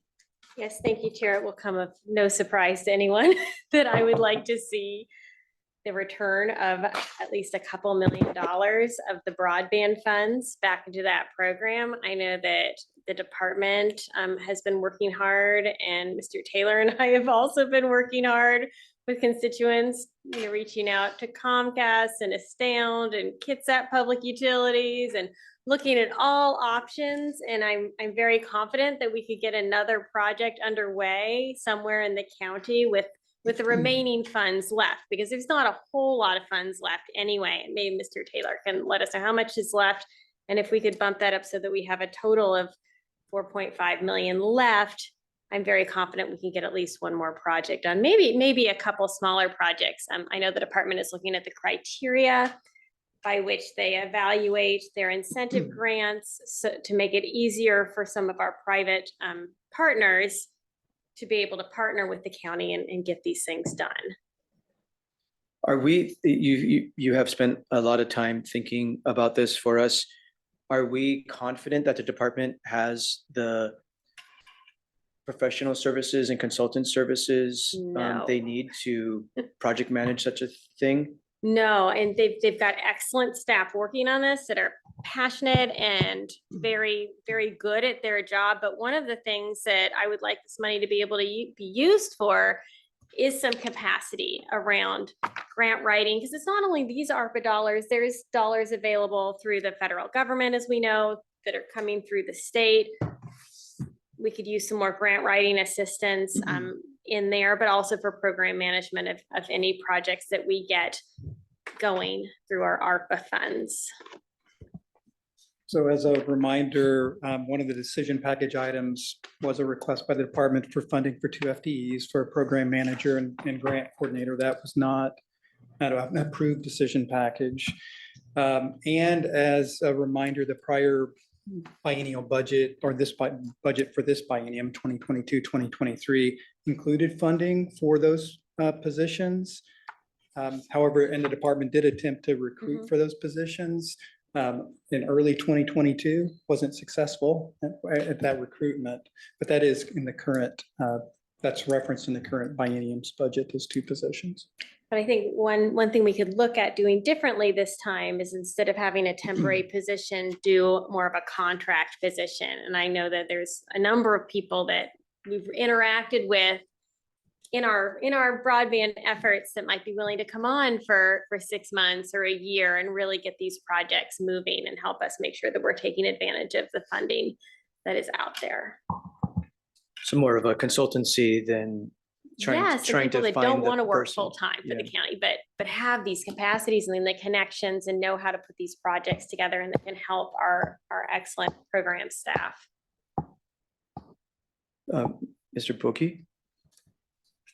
Yeah, I don't have it in front of me, but you'll see on when you get the ARPA report next week, I mean, expenditures so far have been well less than $1 million as of September 30th. So money is going out.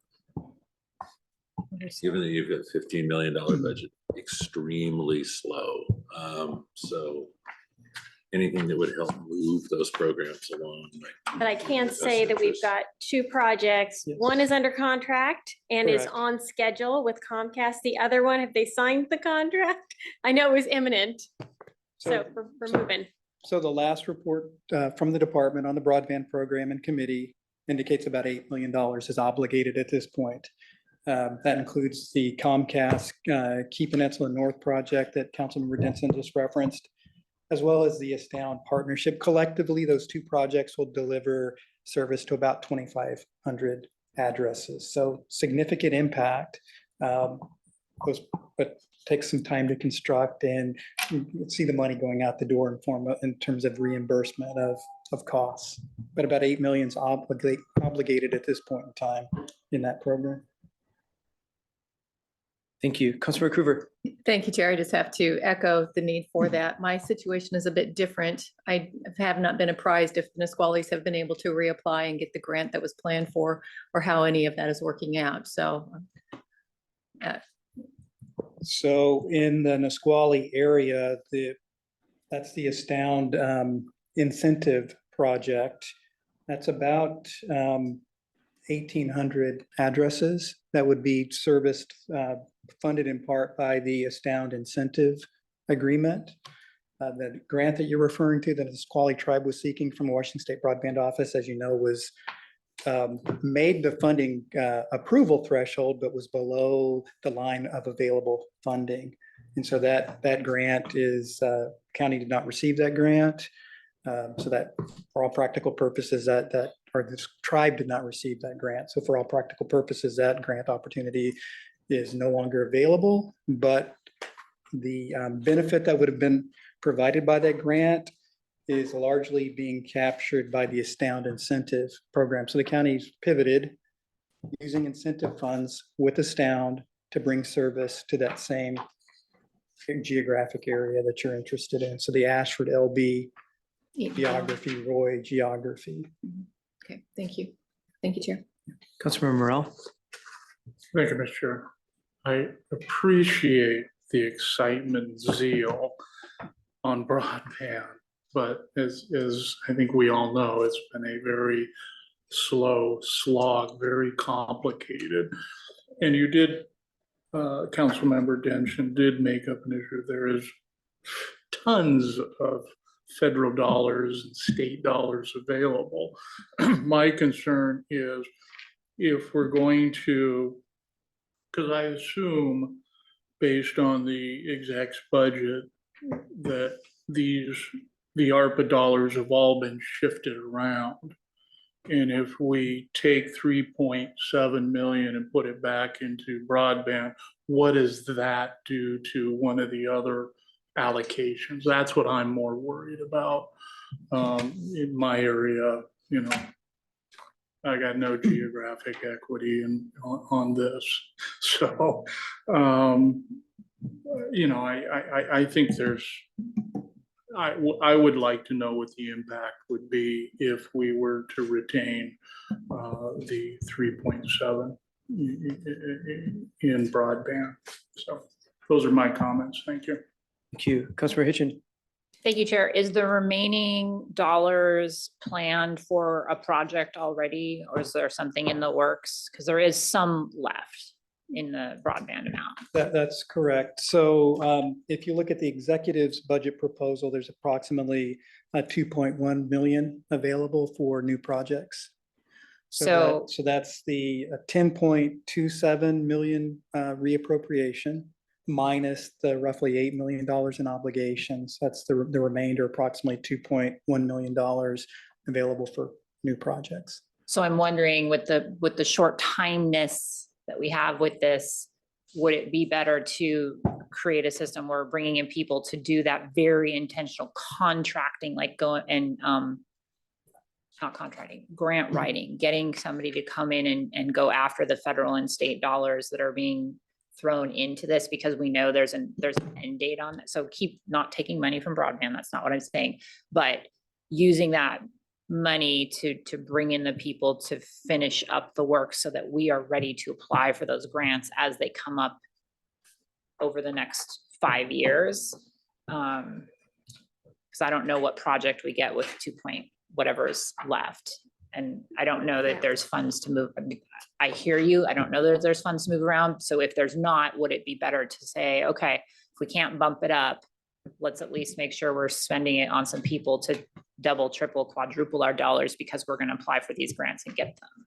I definitely think we want to do that. And that's part of some language that Mr. Taylor is working on to make sure that some of that money can be used not only to project manage the ARPA projects, but also to deal with the FCC map that shows that we have much better service than we do, which is why we're not getting some of these federal and dollars that are coming through the state. I mean, there's a lot going on. Personally, I would like that. I would also like to see bumping up the money for projects, not the full 3.7 million to Councilmember Morel's point. There's a lot of competing priorities, but I'd love to bump it up enough that we can do one more project and maybe in Councilmember Morel's district, because he hasn't gotten one yet, which to bring you in on some of these conversations we're having with the private partners, which I think has been helpful. Councilmember Krueger. Thank you, Chair. On the grant writers, so do we employ them or do we contract with them? Because I know they are in great demand and some are, you know, so it can be a very lucrative business. So is that so do we employ basically or contract out to have them write? It could work either way. It could work either way. I know as has been noted, the department has had a hard time hiring for this kind of position. But there are consultants who specialize in this who maybe don't want to come in-house, but remain a consultancy and are very good at this. Yeah, so and they receive a percentage, I believe. So that's what I wonder, if we shouldn't pursue that line as opposed to hiring. I think so. So the department asked for 2 in-house people, it seems, could be a consultancy. But the request was the executive did not advance that proposal to council. Thank you. To be funded out of ARPA in that proposal, in the department's proposal. And the department was trying to be responsive to council's requests. They see this as, they know it's a community priority and a council priority. Anything else here in planning and public works, roadways, ferry system, airports? Excuse me, utilities, broadband. We've already, I'm not going backwards. Utilities and broadband. Okay, do people need a 5-minute break?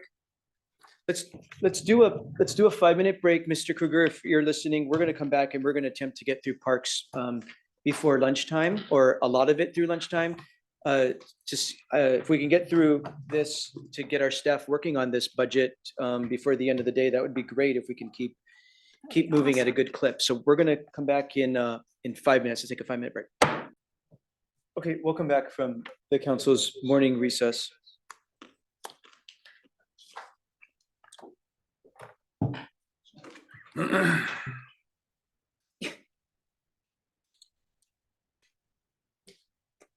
And we're going to do as much of Parks and Recreation Services as we can before lunch to stay on schedule and get our staff freed up as early this afternoon as possible to continue drafting.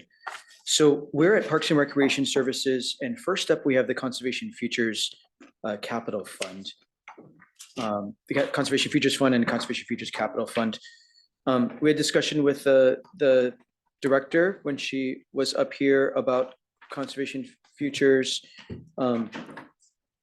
Some of the policy discussion was about, yes, state law authorizes the county to use up to 25% of the conservation futures revenues for operation and maintenance purposes of conservation futures properties.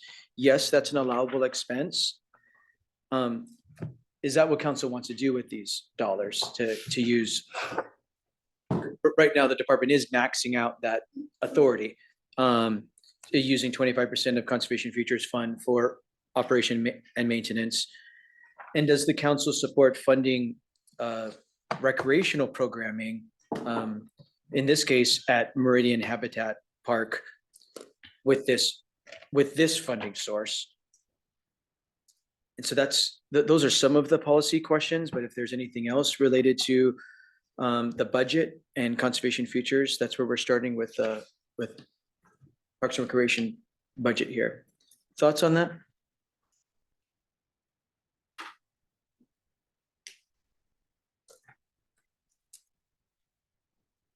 I would just say, I have heartburn about using, I think the public expects conservation futures to be more capital oriented. And maintenance and operations, yes, if we acquire an asset, it needs to be maintained. Absolutely, it needs to be maintained for invasive species removal. It needs public access when appropriate. It needs to be free from dumping and other illegal activity. Yeah, I get using conservation up to 25% for true operations and maintenance of public property for public access and public safety of these public properties. I have a hard time allocating conservation futures dollars to do recreational programming out of this fund for these properties. I just philosophically have a little bit of a heartburn. I'm all for programming Meridian Habitat Park. It's a cool park. It's a really cool facility. I just have heartburn of using these dollars to do recreational programming at that park. Councilmember Denson. I would agree with you, and until I came on council, I've been involved with conservation futures, but until I came on council, I didn't understand that it was being used for recreation. So I agree with you. I want to see our properties opened up to the public, especially with trails, things that are pretty low maintenance. For the most part, that's what our conservation properties are for. It's just for very low, quiet use. I would be open to some of those funds, those operations funds, going towards any purpose the department feels it needs in order to move these projects through the process more, because being on the other end, being an applicant or involved with applicants, it takes a while for these properties to get through like the legal stuff and the easement stuff. And if we need some dollars to hire, or not hire necessarily, but bring on another consulting attorney or whatever it is to get these purchase and sale agreements done faster and closed, I would be very open to that. Thank you. Thank you. I'll note, Councilmember Denson, there is a new deputy prosecuting attorney working in this area. Perfect. And I'm hearing good things about the speed Awesome. of the work and projects, at least the current projects that were backlogged, being moved through the system, and the backlog being addressed in the prosecuting attorney's office. Okay, thank you. Councilmember Krueger. Thank you, Chair. I understand where you're coming from on this. However, I think that from the inception of when we got conservation futures to where we are today, people are looking for more access to recreate. And there are numerous programs across the country that are for conservation purposes, be it for wildlife or for water, for whatever reasons. So there's no lack of conservation going on, particularly in the west half of the US. So because we are limited in our parks, we have more people that want to utilize them. Being able to have recreational memes on there for people to use, I would rather see that expand for a use. Habitat did start out originally as being supposing to be a passive park. And that was it. And I was okay with that. I don't see a shortage of parks in the urban area.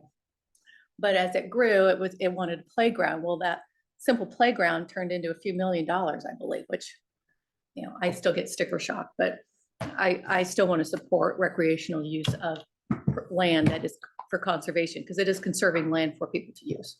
Thank you, Chair. Thank you. Councilmember Morel. Thank you.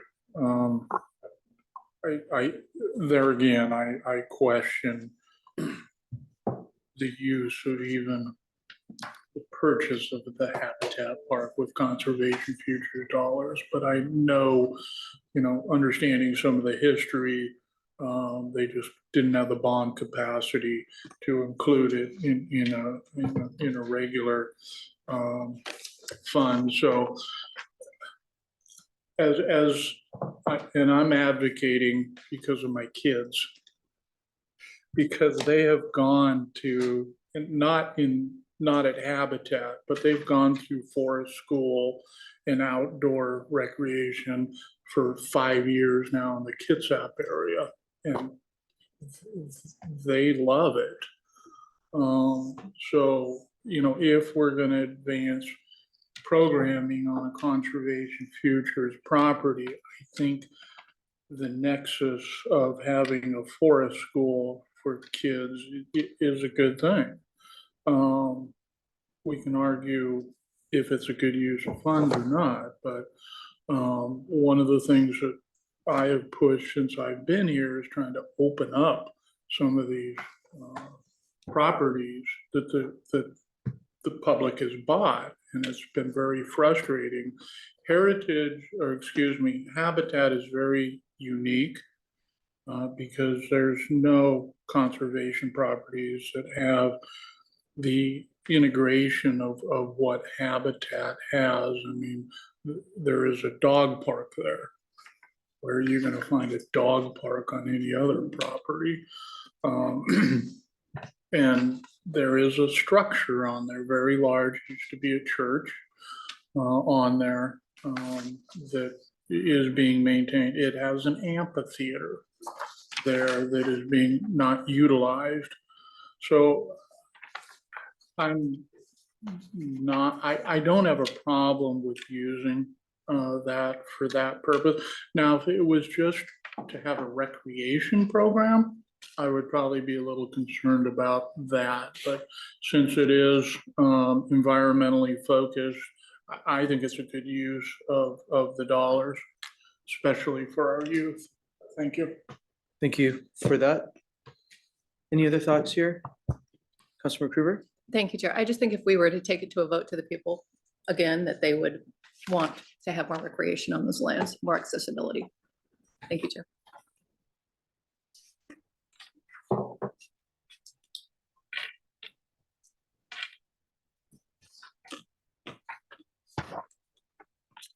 Any other thoughts about conservation futures? No one's disagreeing that we should open up properties more as appropriate as possible for access and public recreation. That, to me, that's not the policy question that's on the table. The policy question that's on the table is using these dollars for recreation programming at Meridian Habitat Park. I'm hearing from at least one member, because of the kind of recreation that it funds, environmental education, I don't know what words to, at that park, that at least one member feels there is a tight enough nexus here for an appropriate use of funds. And let's be clear, it's not in my district. I believe it's in Councilmember Herrera's district. Yeah. But you have experience with it and. Yeah, fine. Councilmember Hitchin? Do we offer similar programming in other parks? I think we do not use conservation futures dollars to do programming at other parks. And that's the policy question I'm trying to cause. We do lots of public access, lots of recreation programming in a lot of parks, not paid for out of conservation futures. So I guess what I was trying to get at is, so if I go to Sprinker, do I have a similar program that's run out of our parks fees? But because this was bought with conservation futures, that's how they're justifying spending it. So it's just like supplanting a service that our parks fees and parks, okay. Yep. So it's not a unique program just to, I mean, what they're doing might be unique to the park, but we are offering environmental education in a variety of parks. So Do you understand? I understand the question, yeah. I mean, we can talk a little bit more. We have a complete summary, excuse me, included in our response from the director concerning our recreational programming. okay, I'll take a look at it. So we'll get there here shortly. I don't know that we're going to get to the discuss today, the full list of programming options available to the public, but I wanted to point out to the councilwoman that there is a full list of each recreational program that's offered by Pierce County in the packet. Thank you. Let's move on. Thank you for that discussion. So we're off of conservation futures. And I'll just remind council, we did a big cleanup to the code before we authorized the department to release this round of conservation futures grants, and we approved the list. And we approved the list this summer, and so we did a process improvement and policy change at the beginning of this year. And we'll see how they take them to the finish line. Okay, we're at Parks and Recreation General Fund.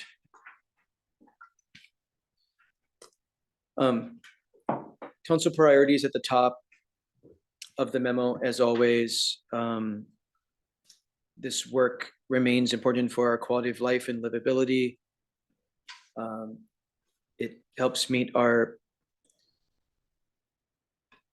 focus and goals around youth and young adults.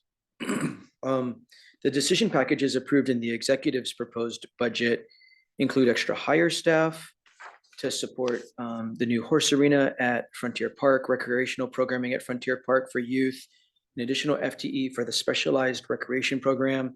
You recall we've recently moved specialized recreation programming under Pierce County Parks from all the different park districts and program that Pierce County Parks is taking more of a leadership role of specialized recreation countywide. And a new program at Spanaway Park funded by user fees and sponsorships. So we see a table that helps highlight some of the highlights of the general fund here, some of what's noted above, some of the extra hires, the outdoor learning program at Frontier Park with Bethel Schools, law enforcement contract, recreation coordinator for specialized recreation, and this new program at Spanaway Park. So for discussion, the park's fiscal policy for the general fund, funding for operations and maintenance, should it be increased by new capacity projects and programs?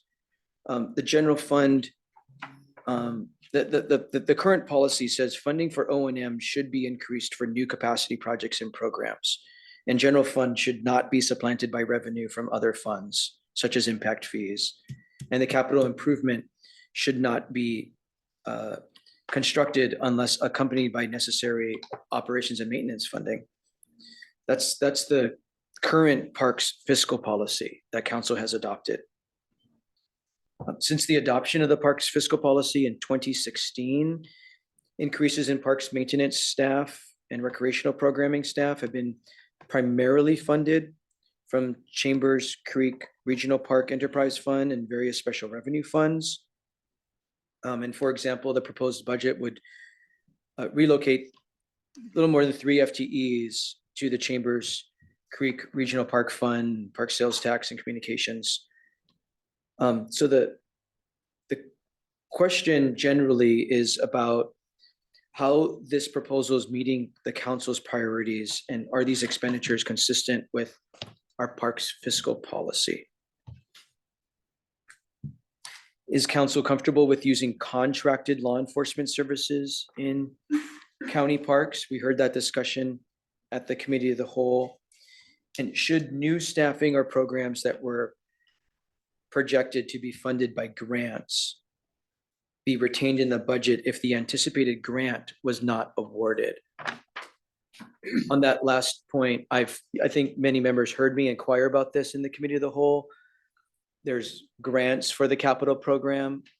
Many of them, I might say most of them are speculative, not secured grants. And there's that other unfunded list in their revenues, unfunded and then grants.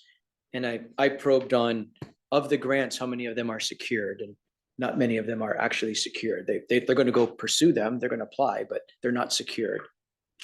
But it has an implication about how staffing is assigned when you make assumptions of if you have the grant or you don't have the grant to pursue a capital project.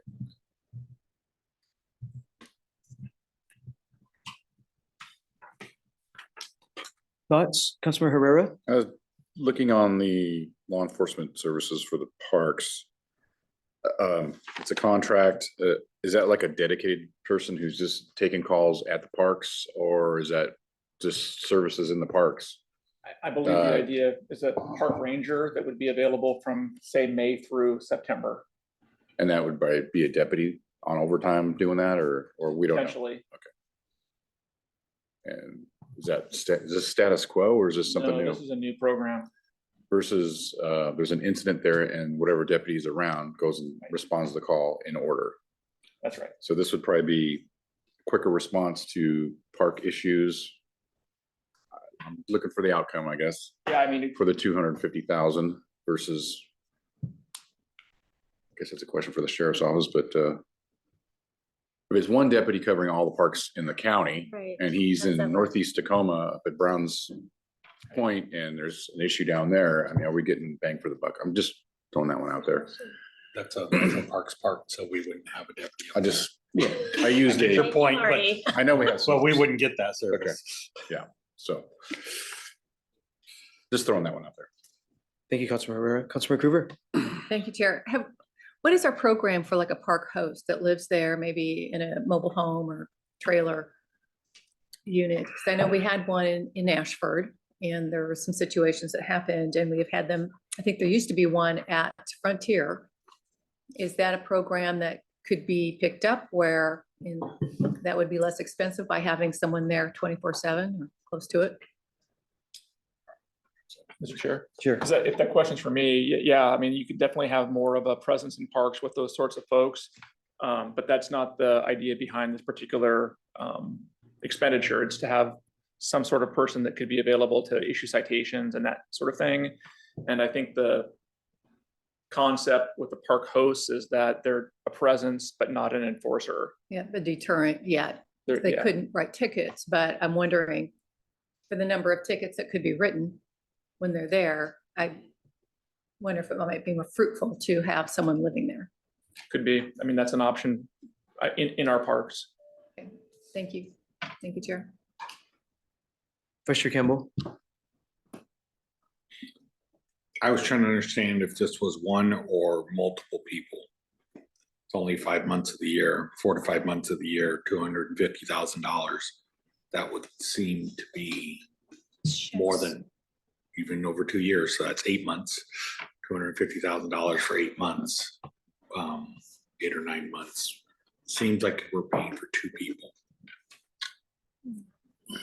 The decision package doesn't specify the number of folks. It just talks about contracted services to pursue this pursue this function. There was a request in the decision packages to add limited commissioned park enforcement officers hired by the sheriff's department, and that decision package was rejected.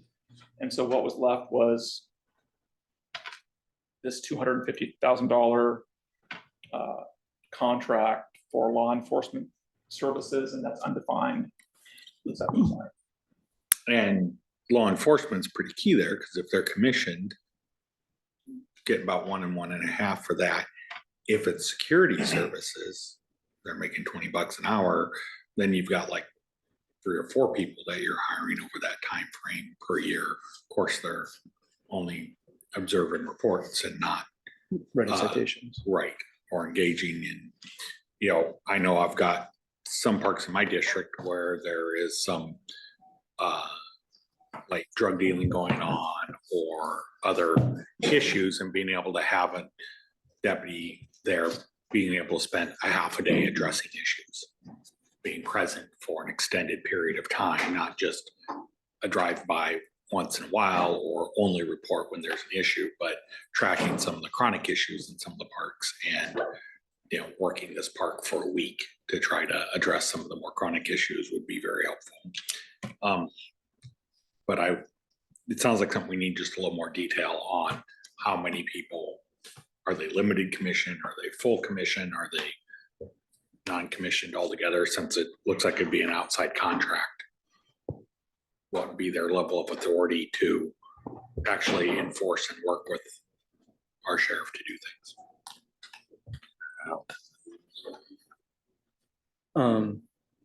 Sounds like there's more questions about what we're buying here. Councilmember Morel. Thank you. Sure. Mr. Krieger, could you also double check to see if we still have in the budget for the deputies at North Taps? I'll take a look at that. And that way you get some numbers off that, because we've had to budget that for the last 2 biennial or last biennial budget. Councilmember Hitchin. Thank you, Chair. Switching gears to one of the questions that you asked, I guess I just need an understanding on the Chambers Creek Regional Park. It says charges for services, we're bringing in $16.8 million. That's golf plus the ESB plus the event lawn plus, is that why we have so much money coming into Chambers Creek Regional Park, and that's why we have additional funds to spend in these other areas? So that is the amount coming in that you point out. The issue, of course, is that that's an enterprise fund intended to direct dollars back to this facility. And the policy question is what do you want to spend those dollars on? And as described in the fiscal policy, when these additional revenues were coming into the county, the idea was that they would not be supplanted, the general fund would not be supplanted by these new funding sources. And so by increasing hiring for things like recreational staff in these other funds, is that consistent with the departments in the council's fiscal policy? The general fund is squeezed. There's less money available. And so the response has been, well, we want to continue doing the good work. And so we need to find other sources. And so that's been happening now for quite some time. And this budget continues that trend. Okay. But that is where that money is coming from, is all the things that can happen. It's not just golf. It's Right. all the things. Okay. Right. Okay. Thank you. Let me ask a question, 2 questions this way. On the contract law enforcement, just because we need to get to decision-making mode. On the contract law enforcement, if the response back from the department is these are going to be, allied security, non-commissioned officers doing basic security, basic presence, Is the council interested in spending the dollars like that? If they're not, overtime for commissioned officers, does the council still want to spend dollars like that? So anticipate the answer from the department. What's our judgment call? How do we want to spend the money? Councilor Hitchin? Thank you, Chair. I know in District 6, both at Sprinker and Gagne, we've had repeated calls for security type things where they would like to see more presence. I just don't know if this is the right way, but so once we know exactly what it's going to be, I know that there's been concerns there. Vice Chair Campbell, I know you had your light up Yeah. before that. And I'll let. Yes, I'd still like to look into it, even if we're going to do it that way, because still just someone uniformed showing up, being able to assess the situation can go a long ways. A lot of times that can resolve the issue. And if it doesn't, usually when a uniformed security guard is even calling in for sheriff's backup, when they come in, they can be a little bit, okay, here's what's going on. They can get that response a little better and a little more coordinated than a deputy just dropping in, okay, what's all going on? All right, and I'm back out because I gotta get to a call. Even when the deputy leaves, the uniformed officer or uniformed security can stay on site just to make sure it doesn't bubble back up. So there may even be a better solution than what we're looking at otherwise. If the other one, we're looking at deputies on overtime, you're paying what the overtime rate for a deputy would be at 2 times deputy. How much? I don't know, 80, some 80, $100 an hour versus 20.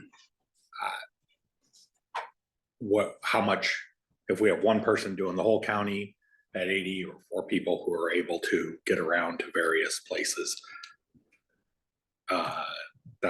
that's part of a policy decision we'd have to make. I can make the case both ways and then come back to me later on another one. Okay, Councilor McCruver? Thank you, Chair. I have to question the effectiveness of this only because our deputies can't get where they need to be when they're called as it is. And even if we had a security that would be going from place to place, Frontier Park had a major break-in late in the middle of the night. There was extensive damage that was done. Having a security force wouldn't have made any difference. There was no one to report it. There was no system to report the vandalism being done.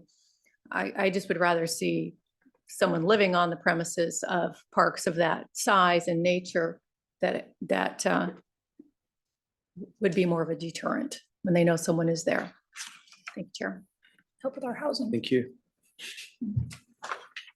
For some parks and natural areas, having a live-on presence is a very viable concept to limit dumping, to limit vandalism, and Gates open it's a and very close. for especially our rural properties and our natural areas and less populated parks. I think it's a very viable strategy. All right. Councilor Morel.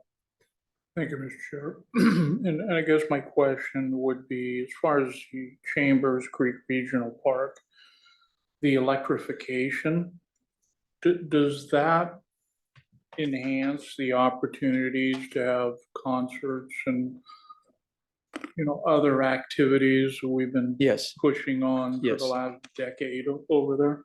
Into the evening. Mm-hmm. So as far as staging goes, do we have the ability to have a stage available in that park? I think that there's an ability to do some limited concerts now on a stage, but the budget would expand that opportunity. Okay. So I think there again, that's a missed opportunity that we have for that park to bring in revenue. For revenue and programming. Yeah. Back to you, Vice Chair Campbell. So I was going to talk about the event lawn and the electrification of the, what you had skipped over and went to Dave, he brought forward. I think you were out of town this summer when they did the 3-day test run of the Brew 5-3 Festival, the Pure Prairie League. And then I think Spin Doctors, very, very Tuckers and successful. Smash Mouth. You're proud of it? Yes, and they just, trucked in a stage and just used a temporary stage for it. Just to test run it, see how it worked. Obviously, there's improvements that need to be done, but it worked. And so that was through Tacoma Arts Live, and we coordinated with them to host the event. And so they just kind of took over that weekend and said, hey, if we're gonna truck a stage in once, let's book a concert, a festival, a concert. So it worked out pretty well. So the cost of building in a stage would probably be short-term prohibitive of many, many millions of dollars versus improving it to allow a stage to be brought in when needed. The 4 times a year, we might do that as opposed to try to create a year-round facility. But excited to see the $900,000 put in there for those improvements. I would like to see a little more detail on what that is. And that's in the capital improvement programs out of Park and Rec, because it's 150 the first year, 750 the second. So there's obvious significant improvements. I would want to ensure that we're working with the contractors we likely would be working with to make sure that they have input so that enhances. But I think that could really increase the amount of revenue coming in from there if we regularly programmed it. We don't mean to not encourage the good conversation. We will circle back to the capital facilities plan, including Parks capital facilities next week. There's a focused discussion on the capital plan scheduled for next week. Yeah, that would just be changing the revenues for Chambers Creek, that there's that investment. It's a necessary investment. Yeah. I did want to give a Councilmember Coover. thank you, Chair. Just a reminder that Harris County Parks does have a portable stage. It is to be driven around. Won't fit Britney Spears or someone like that, but maybe for Prairie League. It might I now. didn't know that. Oh, I don't know. I Well, might now. don't follow her. So. Might now. Eminem? I don't know. I don't know these people. Not Eminem. Not Taylor Swift. Taylor No. Swift, that's who. Yeah. Not Taylor Swift, but Britney Spears might. She'll be at the pill. I for meant 2 Taylor, years. you know, any of the Mickey Mouse, grow ups. Brittany and Tim and Justin coming to town? Oh, they're over forever ago. So back to the general fund. On to more uh, equally important So topic. last, I want to draw attention to new spending being proposed for the general fund for parks. So for new spending, I want to draw your attention to the second line item here for Parks General Fund, $260,000. The outdoor learning program in Bethel School at Frontier Park. I think there was a thought that this could be grant funded, so it would not hit the general fund so hard, or if at all.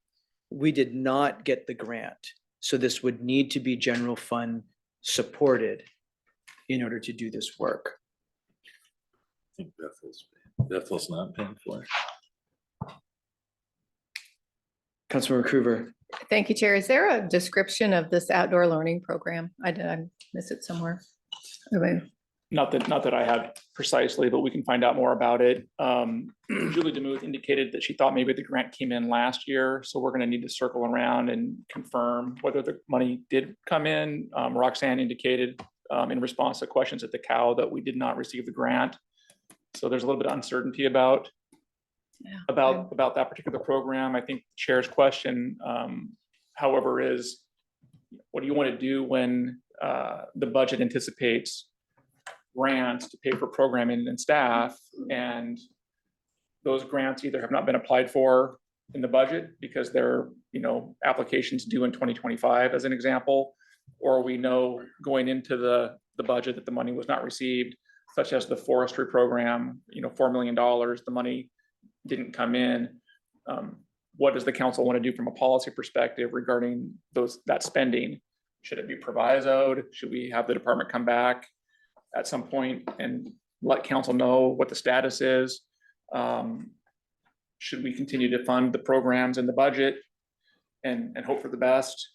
I'm worried that we're making a lot of assumptions about grant funds for positions, and many of those grants we're not getting, or they're speculative.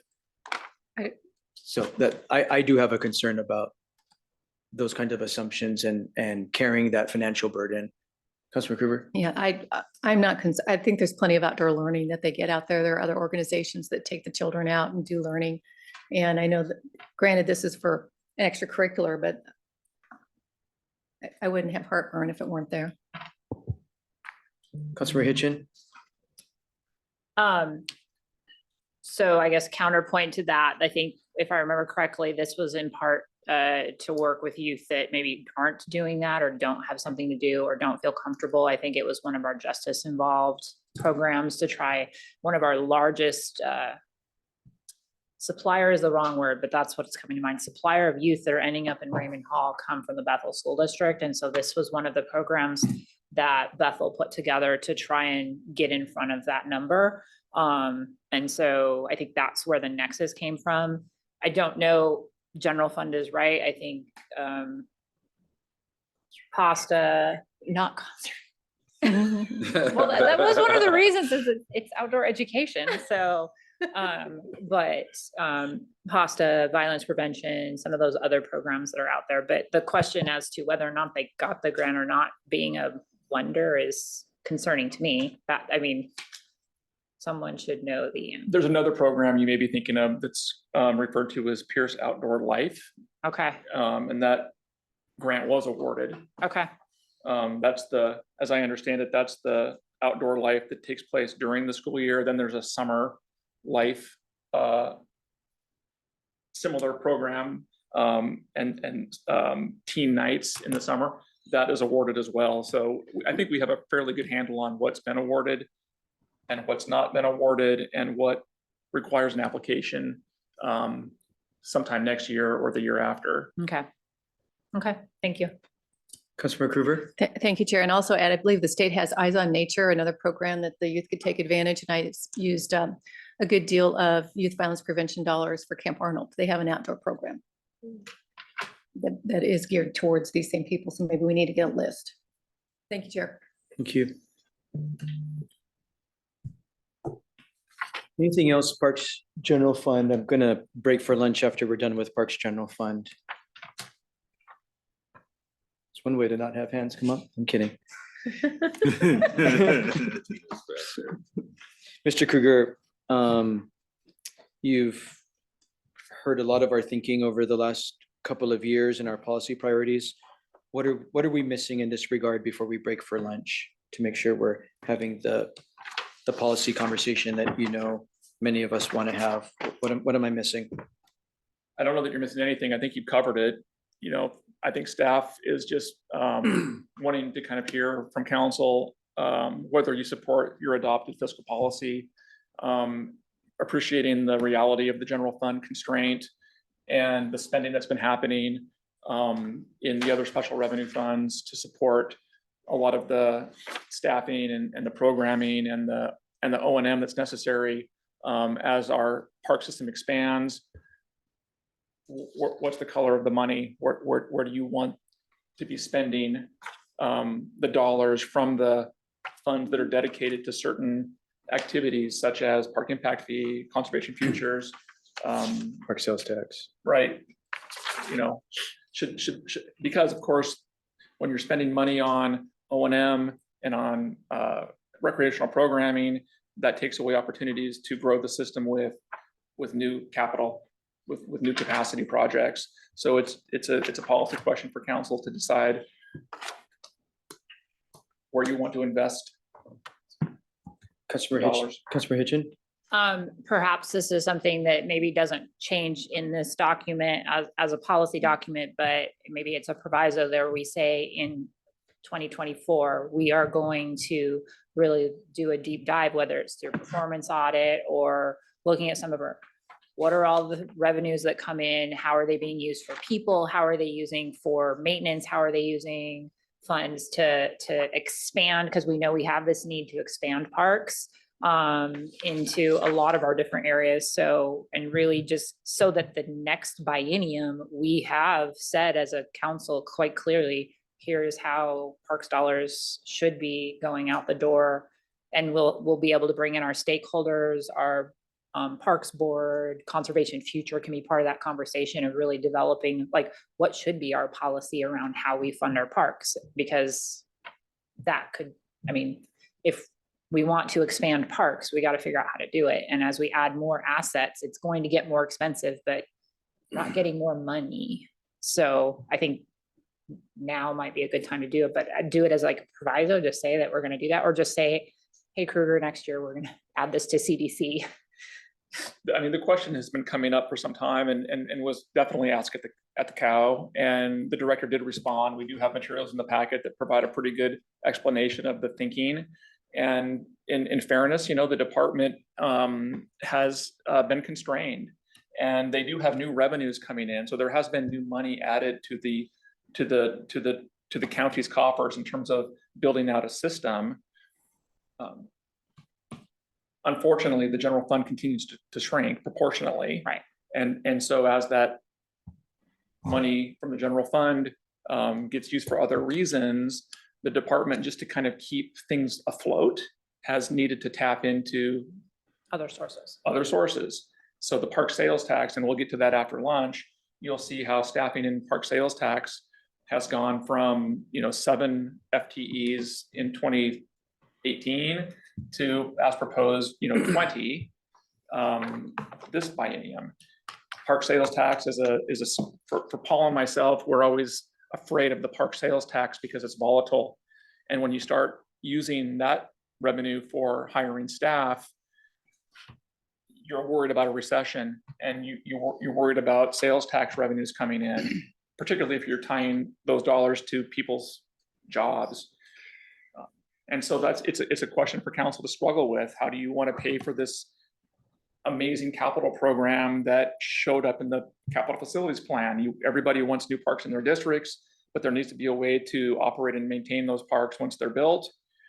And the fiscal policy says that should be in large part things like the general fund. But the general fund's also needed to be used for recreational programming. The rub and stick and It's My not, park it's not one meeting, I easy. think, said 17% of our general fund should go to parks. That was their assessment on my little exercise that I did. So. A little bit short. So less than 3. Councilmember Morel. Thank you, Chair. It was a fun I experiment. just, from a philosophical standpoint, one of my concern has always been the creep of the park district getting into recreational programming. There is a need there, I understand that. But in a lot of areas, they have organizations that do the programming, whether it's the Boys and Girls Club, whether it's YMCA, however, we just have a void there, and I don't know why. We don't have more of these clubs in the unincorporated areas. But, for each recreation program we create, that's less capital that goes into building parks.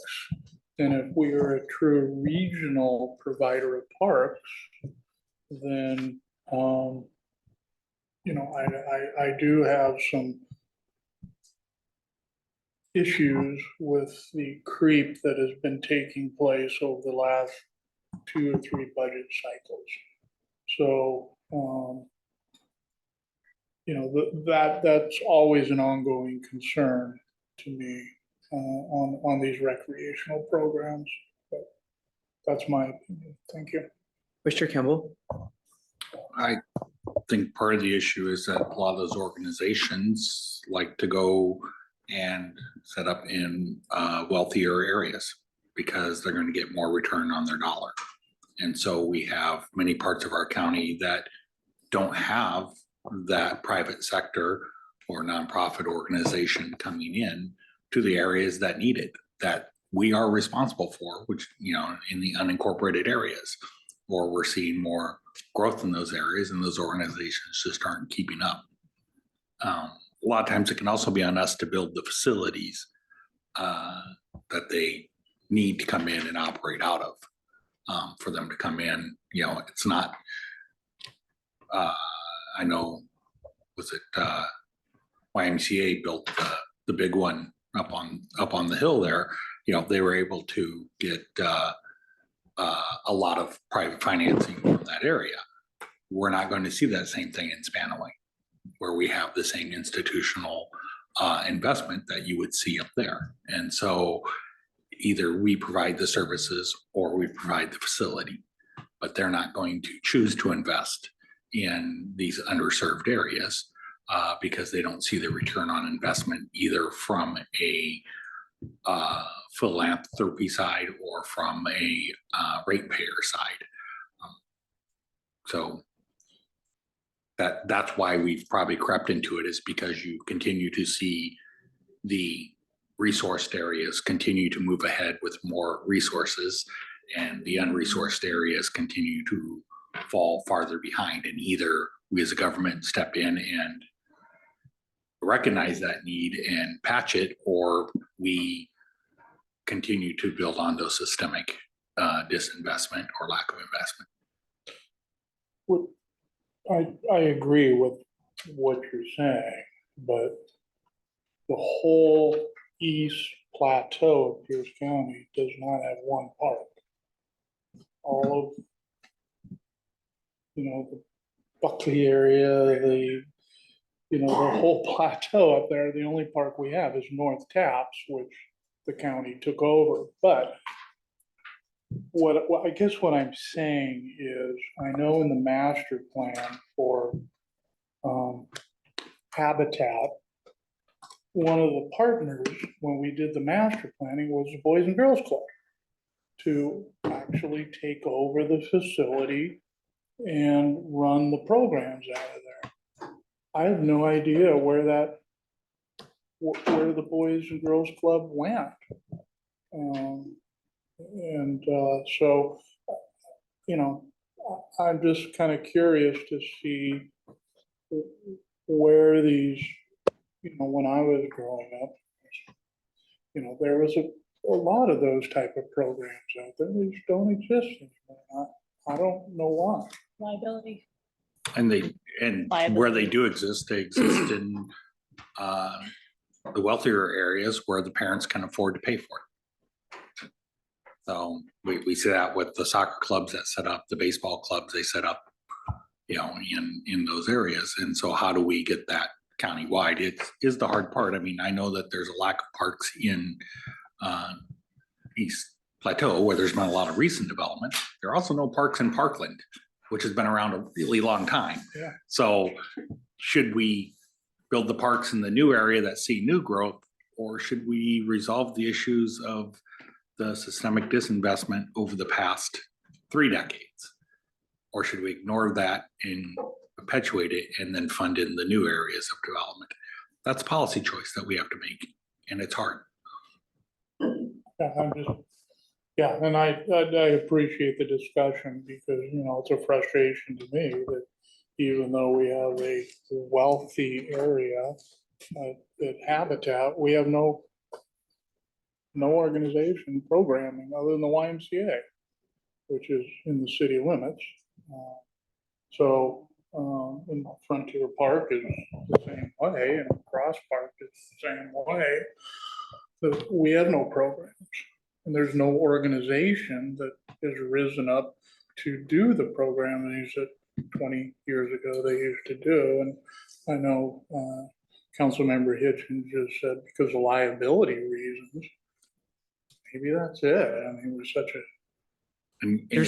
And you're right, they're not coming in, and that's why you're seeing the increase in the Parks District getting into that running programs. Is otherwise we're left at where the people, either that or people who are nowhere near connected to us are making the decisions who get services, or we can make the decisions.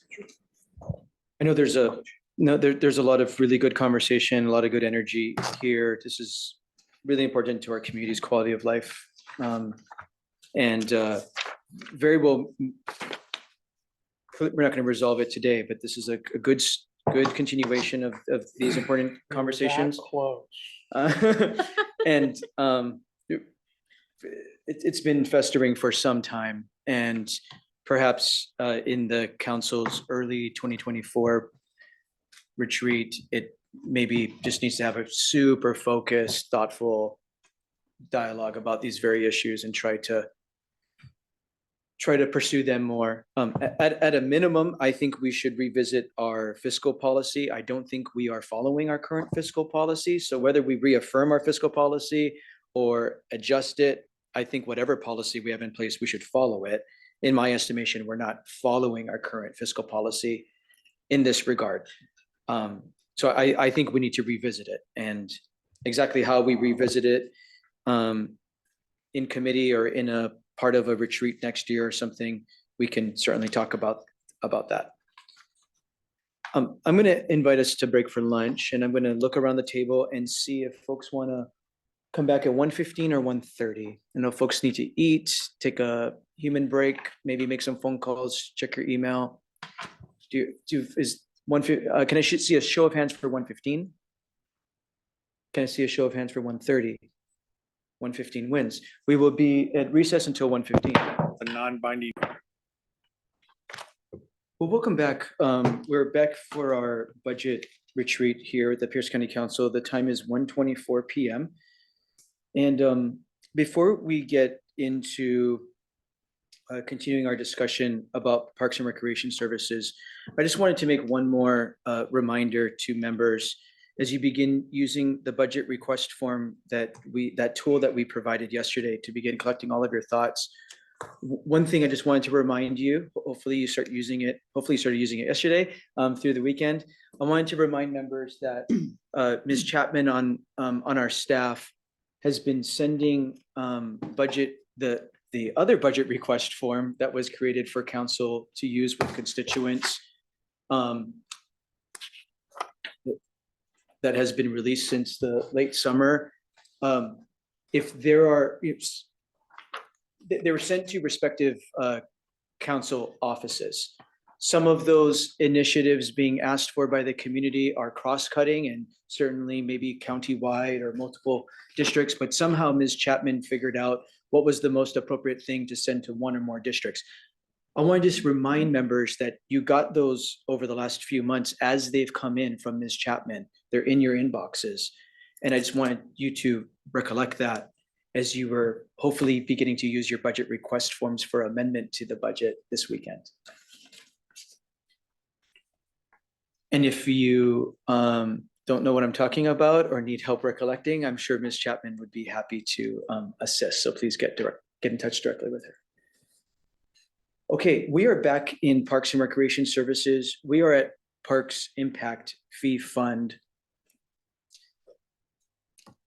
And the decision package from the executive approved in the executive's DP includes the reallocation of a construction manager, 1 FTE construction manager from the Park Impact Fee Fund to Park Sales Tax and the Parks Construction and Paths and Trails Construction Fund. So it takes 1 Park Impact Fee human and reallocates them to another fund. So here for Parks Impact Fee Fund, again, back to the fiscal policy, the council amended the parks fiscal policy in 2021 to authorize park impact fee funds to be used for staffing costs related to the construction program, the capital program. As proposed in the budget, impact fee funds would continue to be used for a portion of staffing costs, but the funding would be expended from capital project construction funds after interfund transfers are taken place. As a reminder, $300,000 is allocated to site feasibility and master planning efforts, and $100,000 for the park's comprehensive plan update. We heard the director talk about this. The director uses the word PROS plan.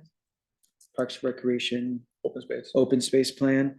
So $100,000 for the pros plan and $300,000 allocated to site feasibility and master planning. How does this jiving with the council's priorities, and are the proposed expenditures consistent with our priorities and the parks fiscal policy? Thoughts on this? Mr. Kruger, can you remind us the $300,000 allocated for site feasibility? Is this for new park in either central region or south region? Am I? No, I don't believe the $300,000 for master plans include any of the new kind of unidentified parks in the south or central. There's a couple master plans that have been proposed over the biennium, one at Plateau Park, which is up in the Bonnie Lake area. Another would be a master plan at Gagne Park. And then a master plan at Hop Farm, which is in South Hill. So those would be the master plans. And then there's site feasibility work and analysis done on many of the smaller capital projects throughout the system. I would remind the council that the master plans do come back to council for your approval. And the reason why this is suggested for a discussion is the resolution that was adopted regarding the council priorities indicated that new construction would be prioritized over master planning. And so That's where I was going to go with this discussion. I realize parks gets parochial. I don't have a dog in this fight. So I really do get that I want to acknowledge that it gets parochial. Every district needs more parks. I really understand that. I guess I also have heard from many members that it's very frustrating that we have lots of master plans that we've done over the past 5 or so years. Many still sit on the shelf while there's even older master plans that haven't been advanced and are waiting for advancement, construction. So in my mind, why do new master plans when there's a backlog of existing things that every district is still waiting for to actually get completed in your district? I'm having trouble figuring why it's a good use of new money to advance even more master plans, to create even more of a backlog in the capital program. Thoughts?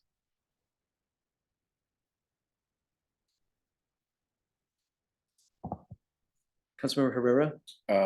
Just from my understanding, it's putting it in a plan. We're not always funding these things, but it's given us a vision of what the future may look like. I mean, that's basically what it is. We're not always going to be here, and the vision may go away with one of us leaving or anything like that. But I don't know. It's just like a map of where we might go. It's not adding or taking away of something that's already on the plan. I don't know. And as you know, our council priorities change all the time. And here's something that's been on the map for a while. Oh, it's not relevant anymore. We're taking it off. It's a roadmap. I think maybe what I'm trying to cause for conversation is the downside is these planners are working on master plans that likely don't get to fruition until 8, 10, 12 years later. I'm not exaggerating. Mm-hmm. And that staff time that could be used project managing, getting things completed in the here and now, because there are limited resources. So do you keep throwing new money at future planning that, Okay. Yeah, or because you don't have unlimited resources? So where do you put the limited resources? Or is it continuing future planning, or is it trying to really focus on taking the plans we do have and advancing them to construction and completion? Councilmember Morel. Yeah, there again, that's some of my frustration being involved in multiple master plans that never came to fruition. But you're right, to just sit on a shelf. Bless you. Yeah, have a challenge, even though, one of these is in my area. I don't even know if it's a good use of the property anymore. So I don't know if I'm going to put a lot of dollars into something that just doesn't make sense anymore due to development around it and the topog of this property that they have set aside in the Plateau Park development. I'm not, wanting to step out of line for funding, but my concern is it does tie up resources, both dollars and manpower on, more studies of projects. I would prefer the dollars go into completing the ones we have, and then maybe a cycle of new projects somehow in this. But I just think it's just a diversion of precious dollars right now, and something that sure is future thinking, but by the time we get around to these projects, they're like 10 years old. We've got to redo them. We gotta redo the master plan, and there goes another several $100,000. It's frustrating. Councilmember Hitchin. Thank you, Chair. Do we have an idea if we could tease out like how much money is planning for the future? So I think Sprinklers almost, I think it's still planning for the interior. So I don't know if that's the line we draw, but how many are, you do Sprinkler and everything on? So I've Sprinkler and Gagne, our master plans in District 6. I don't know. Sounds like there's some in your district, some in Councilmember Camp. No, not Council. Orange Gate, but that's been underway. Right. So any that have not really, that are in the, let's plan them. If we took them off the table, what's that do to the fund? We said There for 2 is years. detail in the CFP about what's in which stage in the 6-year CFP. That's correct. So if we pause for 2 years on any future planning, things that have not started yet, and said we're going to refocus that on actually completing some of the existing master plans. Right. Because Councilmember Morales said it, I think, quite succinctly and clearly. That these then, yeah, we got to plan for the future. We got to queue things up and get in line for grants. But we have so many that are stacked up because we haven't been able to complete, and they get stale, and the master plan is stale, and we end up redoing it and spending even more money on planning. When if we just finished completing some stuff and didn't have as long of a lag time from master plan, they're sitting too long that they get too stale. Seems to me like there should be a pause in new master planning, focus on completing what's on the books. Okay. Councilmember Krueger. Thank you, Chair. I have to agree with that. If there were some way to make it easier to pull a project that's on a plan or to interject a project that should be on the plan, I think it would be more conducive to fulfilling our needs. I just thinking of Frontier Park, they did planning years ago. And when you try to interject something new, well, that's not on our plan, and it's harder to get money or harder to get funding. So if we And had a it's process. a plan from like 9 years ago. Yeah, and it really didn't match up to what they want now. So I'm agreeing with both. Councilmember Herrera. No. Mr. Krueger, you heard this conversation. Sir. You can help us think about how to effectuate the conversation. I'm going to move us to park sales tax.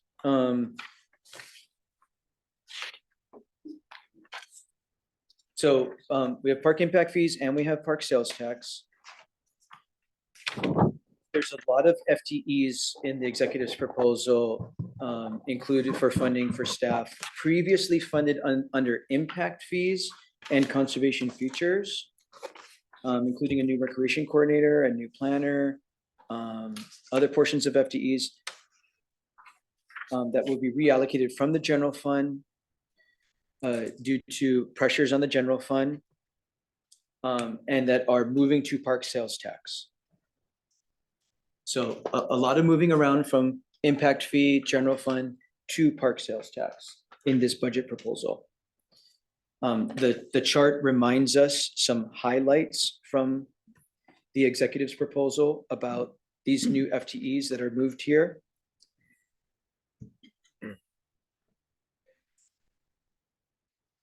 There's a couple of folks towards the middle bottom, 2.75 FTEs reallocate construction project manager positions to the parks construction and paths and trails construction funds from sales tax. So that moves from sales tax to the paths and trails construction fund. But you see a lot of these other FTEs being moved here to park sales tax. And when we flip the page, again, we're causing conversation about consistency with the park's fiscal policy, that park sales tax revenue should be used primarily for capital improvement and preservation of the park system, with a portion available for maintenance and operations. You know, the reoccurring theme here is that should council, if we agree with this, let's change the policy. Let's make sure let's change we can change the policy, but is what's being proposed consistent with the current adopted policy? The Parks Department is really relying on park sales tax to support staff throughout the department. And you can see the summary here, allocated for regional planning and administrative support. Grant funding anticipated to support the forestry program, but has not been received yet. And other budget expenditures. So how does this proposal meet the council's priorities? And are the proposed expenditures consistent with our policy? Councilmember Hitchin. Thank you, Chair.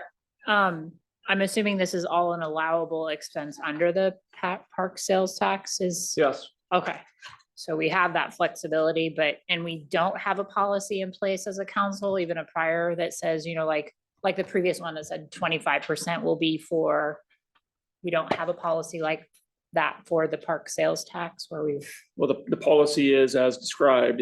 It's to use the dollars primarily for capital projects and then preservation of the existing system. And so when this policy was established, there was a ton of kind of deferred maintenance. And so the policymakers at that point wanted to really inject dollars into propping up the existing improvements that were kind of falling apart and becoming dangerous in many cases. Okay. And then operations and maintenance was a primary component of the funding due to the need to keep things, once they were kind of picked up and repaired and made safe, to continue to maintain them at a appropriate level for our county. Okay, and half of this goes to Zoo Trek. No, this No? is all, Okay, County sales tax. yeah, this is all sales tax. okay. So I was on. Is that park right? sales. Well, Not half of this, but there's, There's a different sales tax. That's zoo truck. I think this is the zoo. but it's our portion of It's this. our portion. So remember how it's It's our split. portion. It's 1/10 of a cent countywide, 50% goes to metro parks immediately. Then the other 50% is split up per capita by all the cities and all the metro parks districts. So this is Okay. our portion Is our based on portion. population. Okay, so I wasn't subdividing the 5.7 million. Right. That's ours to play with. Okay. Thank you. Yeah, I was disappointed that we did not get the forestry. I don't know how we support that without the grant. It's a lot of money, great program, but again, kind of that larger conversation about how do we expand parks? Do we want people doing programming or do we want parks? And I feel like our community is yelling, more loudly about wanting actual physical parks as having green spaces to go to, passive recreation. And then back to the original conversation, can we bring other organizations in? Maybe how we operate with those organizations isn't working for them as part of the conversation, but that's, I don't have a park for them to go to in some of the areas. So maybe priority really should be about expanding and increasing the number of parks per community member as opposed to programming. Mr. Kruger? I just wanted to speak to the first part of your comment regarding the urban forestry program. One of the items we asked about after the committee of the whole meeting had to do with that particular grant and not receiving it. And as I understand it, there's an opportunity to apply for a $350,000 grant, kind of in the same category to do the same sort of work, so much less in 2024. And then there's an opportunity to apply for additional grants, $1 to $2 million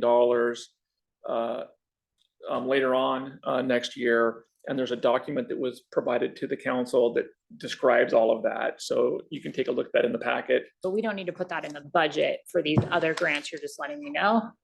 Well, I'm letting you know, and I think the department would like to see the money stay in the budget in order to have the flexibility to pursue these other grants to start up the urban forestry program, if possible, would be their desire.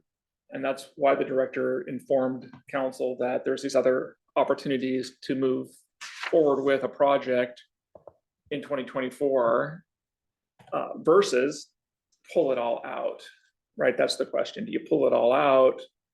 And then if the grant monies are received, put it back in through a supplemental. So we put it in, but it's not funded. Like there's no dollar amount to it. There's all kinds of unfunded things in parks that are in the budget. Okay. So the question though, I think is a good one. Do you want to pull it? This is a large one, $4 million for a program that we don't have the funding for. Do you want to pull it all out now through an amendment? And then in 6 months or 12 months, when we find out that there's been a successful appropriation through a grant, insert the money back in through a supplemental budget ordinance. When we get funding through grants, do we do supplemental budgets all the time? Like We do a wrap up, as I understand it. They've sort of do a true up. Mr. Robinson, you want to correct us about how we account for this? Gary Robinson with the Finance Department. When a department is interested in applying for a grant that is not included in a biennial budget and presumed funded, a grant request comes to the council, you review those in study session, and if you approve them, then the department can move forward with the grant application. We within finance will track whether the application has been approved. Under authority that you have in the budget ordinance, if the grant is received, then we have the ability to increase the department's expenditure authority by the value of that grant. If the grant is not received, we would not modify their expenditure authority or authorize an FTE to be filled. So if I'm trying to balance the budget, do I have to leave the $4 million? Okay, that's all I was looking for. But My advice is you need to pull this. I mean, because then the money isn't there. And so so you're reducing it by $4 million in the park sales tax and reducing for FTEs. And these FTEs do not, They're not. They they're don't not exist. employed today. They're not gonna get hired anyway. Okay, Yeah, okay. Okay. and then if they get the money. Other thoughts on parks sales tax? Councilmember Denson? Well, just circling back to the discussion we had earlier about whether we really want to focus on building this biennium and get caught up, are there any additional planners in here that we don't already have employed that we should not be approving? There's a request for one. Is that related to the pros plan though, which they do need to do?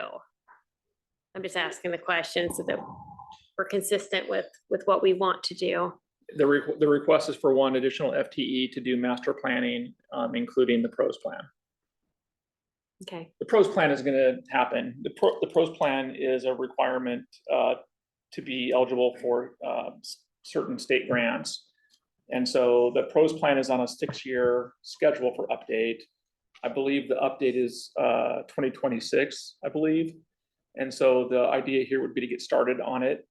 And I think we saw $100,000 somewhere else for the pros plan. It's here. It's in sales tax. Well, Is that where I was reading it's it? in park impact fee. That's But where it this, but was. the person that would be, working that would be paid for out of park sales tax as proposed, Like managing the contractor. right? Okay. All right, well, just throwing that out there. Councilmember Coover. Thank you, Chair. On the pros plan, are those just, they aren't being totally rewritten, it's just updating, taking out what's been done, putting new in any, so it shouldn't be as intense as it's been in the past. It's an update that happens, what, every 6 years? Every 6 years. So Yeah. it shouldn't be all that big a deal at this point to do that. Okay, thank you. Other thoughts on park sales tax, Councilmember Morel? Thank you. I just want to follow up on Councilmember Denson's thinking. I'm looking at the decision package funding totals and right above, two above the last column where it says 280,690, $280,690 with one employee. Is that what we're talking about, Mike? Yes. That if we're not going to update pros plan or master plans, then that FTE, That those dollars are able to be reallocated to another priority. okay. So I thought, thank you for clarifying.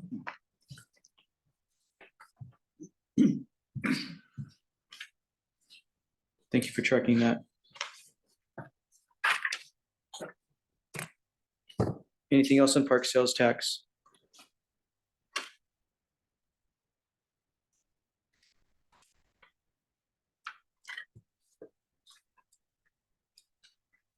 I guess, well, Councilmember Denson. Well, I was just gonna say, and I'm sure that Mr. Kruger is tracking what we need, but if we're removing that planner, if we're really focused on building and we want to add to like the construction manager type job classification, and maybe the department wants to weigh in, then maybe that's where we want to put additional resources into people that can actually get these things built, if it's needed, I don't know. The budget, I believe, includes 6 FTEs for construction project managers. The director indicated that there were 3 currently employed, 6 projects? and then another, and then requests for several more. Okay. Anything else?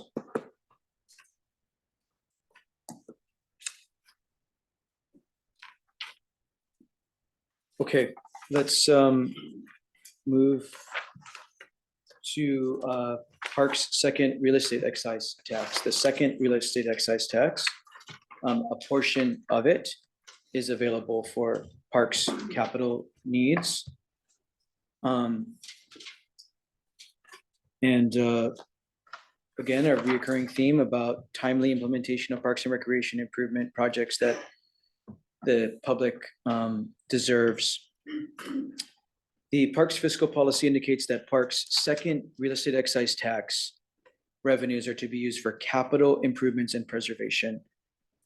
The project coordination admin expenditures are shown to increase from about $21,000 in the current biennium to about $417,000 in the proposed biennium. And about $400,000 of this funding is Peninsula Partnership funding. That level of detail is not reflected in the proposed capital facilities plan. Mr. Kruger, can you tease this out a little bit more for us, please? Sure. So this was a question that came up in the review of the park second REIT. Question regarding the significant increase in expenditures shown as coordination and administration, because it's a fund specifically dedicated to capital improvements and preservation. And so that was the question: what's the administration that's happening here?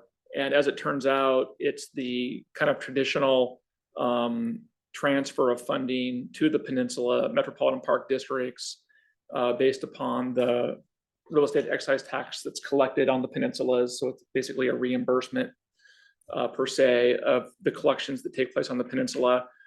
But what was difficult in terms of figuring that out this time was that those expenditures don't show up in the CFP. And so we couldn't match it. We didn't match it up. But upon discussion, it turns out that's what this is. And so there would be a necessary budget amendment to insert those projects into the CFP so that they would be eligible for funding. Mhm. Needs to show up in the CFP in order for it to be grant eligible In order for and authorize the expenditure. correct. So, Councilor Denson? Mr. Krueger, does that mean that the peninsulas need to identify specific projects for this, or it just needs to say peninsula projects generally? What it means is that our capital facilities plan needs to have a line item in it for peninsula partnership funding if the council wants to move forward with that expenditure. Thank you.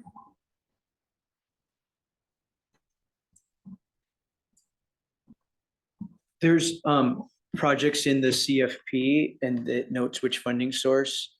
And there'll be different capital projects in parks that will note a portion or all of it paid for out of second rate versus impact fees versus sales tax. And we'll scrub the capital facilities plan together next week more. Okay, moving on to Parks Construction Fund.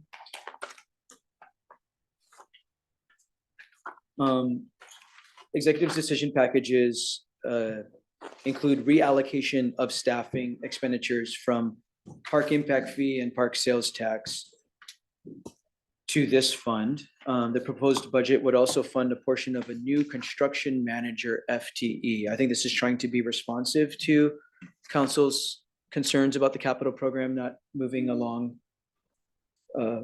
quicker. So 2.5 new FTEs, and we can see how they're, for what purposes they're allocated here in the chart. I've got something. These are not, these are largely not new. There's one new person, the others are just moving funds. They exist already. It's not like you're getting 3 new FTEs to do this work, is my understanding, but you're getting about 0.75 of a new human. Mr. Krueger? Right, and there's also a relationship to the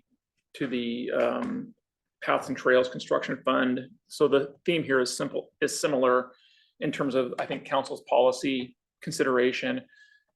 One thing I wanted the council to be very clear about is that this would be a new policy really to start funding personnel out of these construction funds. So in the past, these dollars were allocated specifically to construction, and the staffing was paid for out of things like park sales tax and park impact fees.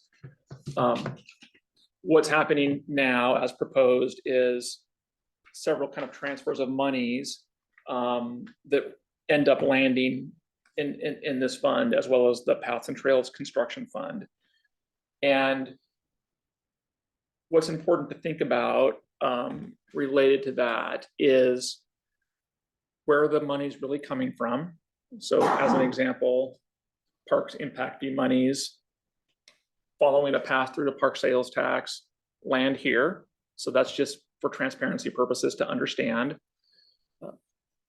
Secondarily, the question that I think council needs to explore is, do you really want to be funding staff out of these previously dedicated project construction funds, or would you prefer to keep the staffing located back where the money's really coming from? So just show the staff where the monies are coming from. So in the case of park impact fees, where you've amended your policy to allow the expenditure, keep the staff direct right there. Don't pass it around, because it's hard. It's complicated to keep track of it. It's hard for staff just to see what's happening, and for council to know what monies they're using to pay for staff versus actual site development. The other thing that you need to know about this is that the department is planning to separate the expenditures for staffing within these construction funds into two different categories and draw from their actual costs related to time spent on a project through the construction funds versus the rest of the dollars that are required to support a staff, such as their benefits, medical, vacation time, those sorts of things would be pulled from the other funding sources. For kind of further complicating, at least for me, how what's happening here. So again, just to be clear, the construction funds, as shown, you have 2.5 FTEs in the park construction fund.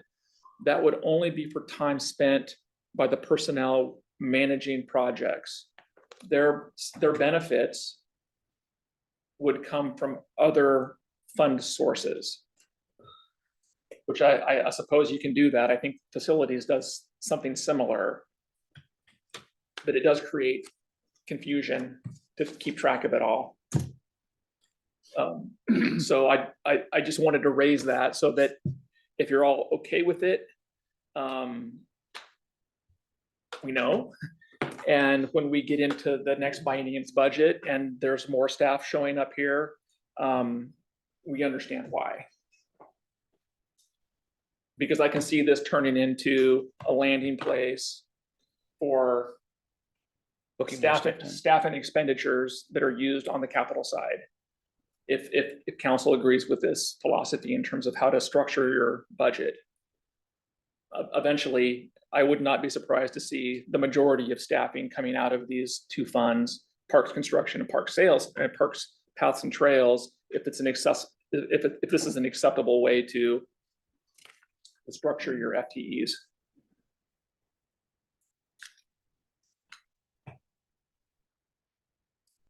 Any other thoughts? Any thoughts on this? Any heartburn on this? Councilmember Krueger? I just, the way it's made out, to me, an expense is an expense, and going through a complex train of where to place it makes it more difficult, I think, for us and future councils if they need to change things. So I don't think this sounds to be very beneficial. So there's my heartburn. Thank you, Chair. Thank you. Other thoughts? Councilmember Hitchin? Thank you, Chair. Again, going back to the purpose behind the funds that are feeding into it, it's called park construction. My brain says that's the plywood and the bulldozers and the whatnot, the contract with doing the construction as opposed to the planners. So I guess I don't know what a project manager does. Are they like a 4-person? Like a job superintendent, they're managing the construction project on behalf of the county. Okay, and those used to be paid for out of these other funds. Well, they still are, but the money is just being transferred here. The money's just landing here, and now the staffing FTEs would be taken from this fund, is how this is proposed. The revenue sources, impact fee, The sales tax. Arguably one benefit of doing it this way is that you're only charging against your personnel costs for the time that the person is spent working the project and not their other benefits. Not sure why that's important, but maybe that allows for these other funds to use some expenditure for part of the staffing costs related to project management. You know, versus sending the full FTE bundle of dollars to this location, right? Instead of spending, let's say for this new construction project manager, 233,580, 0.75 of that person, it would really be closer to $300,000 if you're taking into consideration all their expenses. And so now you're breaking that into pieces. And you're using another fund to pay for their benefits. Okay. I guess I'd want to understand the why, like what's the benefit to finance to parks to like, why do all of that? Yeah, so I guess that would be my wonder, if like, is there an actual benefit to doing this? I think the department would say from their perspective, it's how they want to account for the costs. And from our perspective, we're saying there's a lot of moving pieces and it's hard to track where the FTEs are. And I would say it gets back to this discussion you've been having regarding what do you want to use these special revenue funds for? And if you want to use the special revenue funds for things like paying for recreational programming staff, there's an advantage of moving the capital staffing to a capital fund exclusively, freeing up monies in these other funds to use for different purposes. Okay. Yeah, thank you. It's just super confusing. I mean, I understand what you're saying. I'm still trying to figure out what the benefit is, other than freeing up funding for possible recreation is what I'm hearing is. Or for other expenses, right? Other expenses that are involved with running a large agency of county government, right? Just keeping the lights turned on and all the other expenses that go into making this program functional.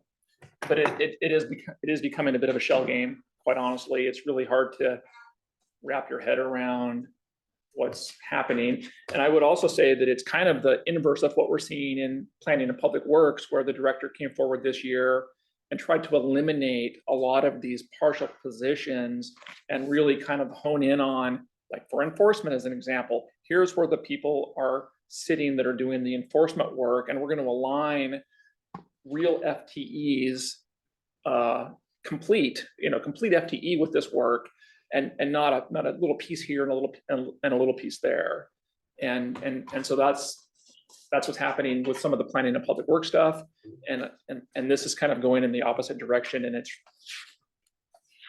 So is it not really 2.5 people then?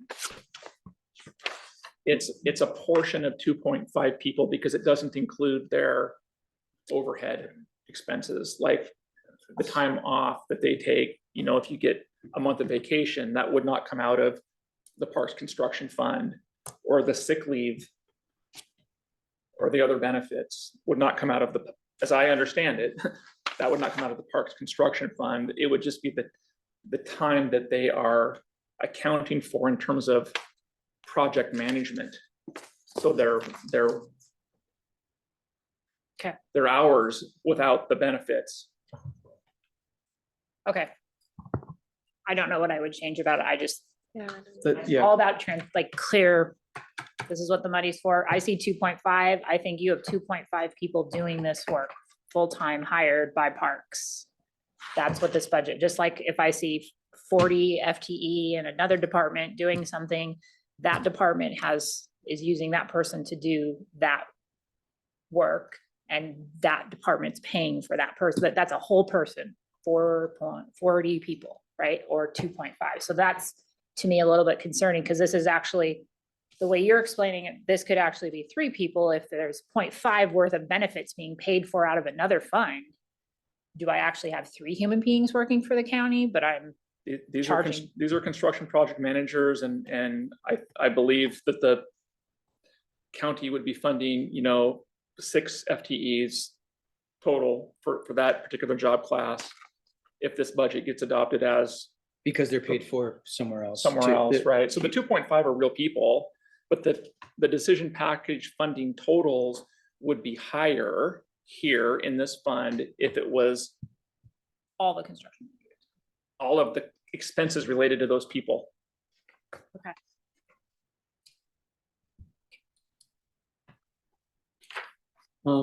We're gonna be talking about the capital program next week, so do encourage folks over the weekend to really make sure you understand the capital program. That if we want to make amendment, it's you have a good understanding of the capital program and what moves in this next biennium to what phase of production. We're at the final section of Parks and Recreation Services, and paths and trails, and the paths and Trails Construction Fund. And so the decision packages here reallocate portion of a recreation supervisor to reduce expenses from the Conservation Futures Fund. Reallocates a portion of a construction manager from the Park Impact Fee Fund, and reallocates 1.5 construction project managers from the sales tax fund to this Paths and Trails Construction Fund.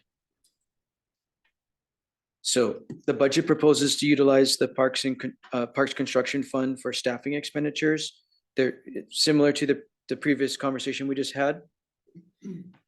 And the proposed 1 3/4 FTEs who are identified as construction project managers, their expenses will be $573,000. Does the council support funding staff out of this fund like this? Again, I think very similar to the previous conversation we just had. And are the next biennial trail investments proposed within the capital improvement program consistent with council priorities? That I might really encourage we hold for the capital conversation, but anything else here in Paths and Trails? Mr. Kruger, anything to add? The only distinction I would make between what's happening here and the previous conversation on the paths, on the Parks Construction Fund, is that this is both a construction fund and kind of the Paths and Trails Fund, including non-construction expenditures. And so the 0.25 recreational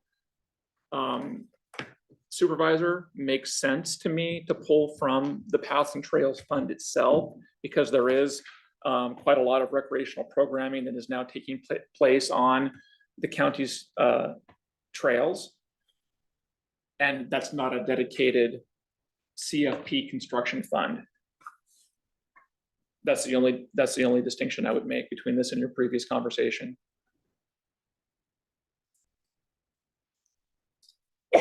Do members have any other thoughts here?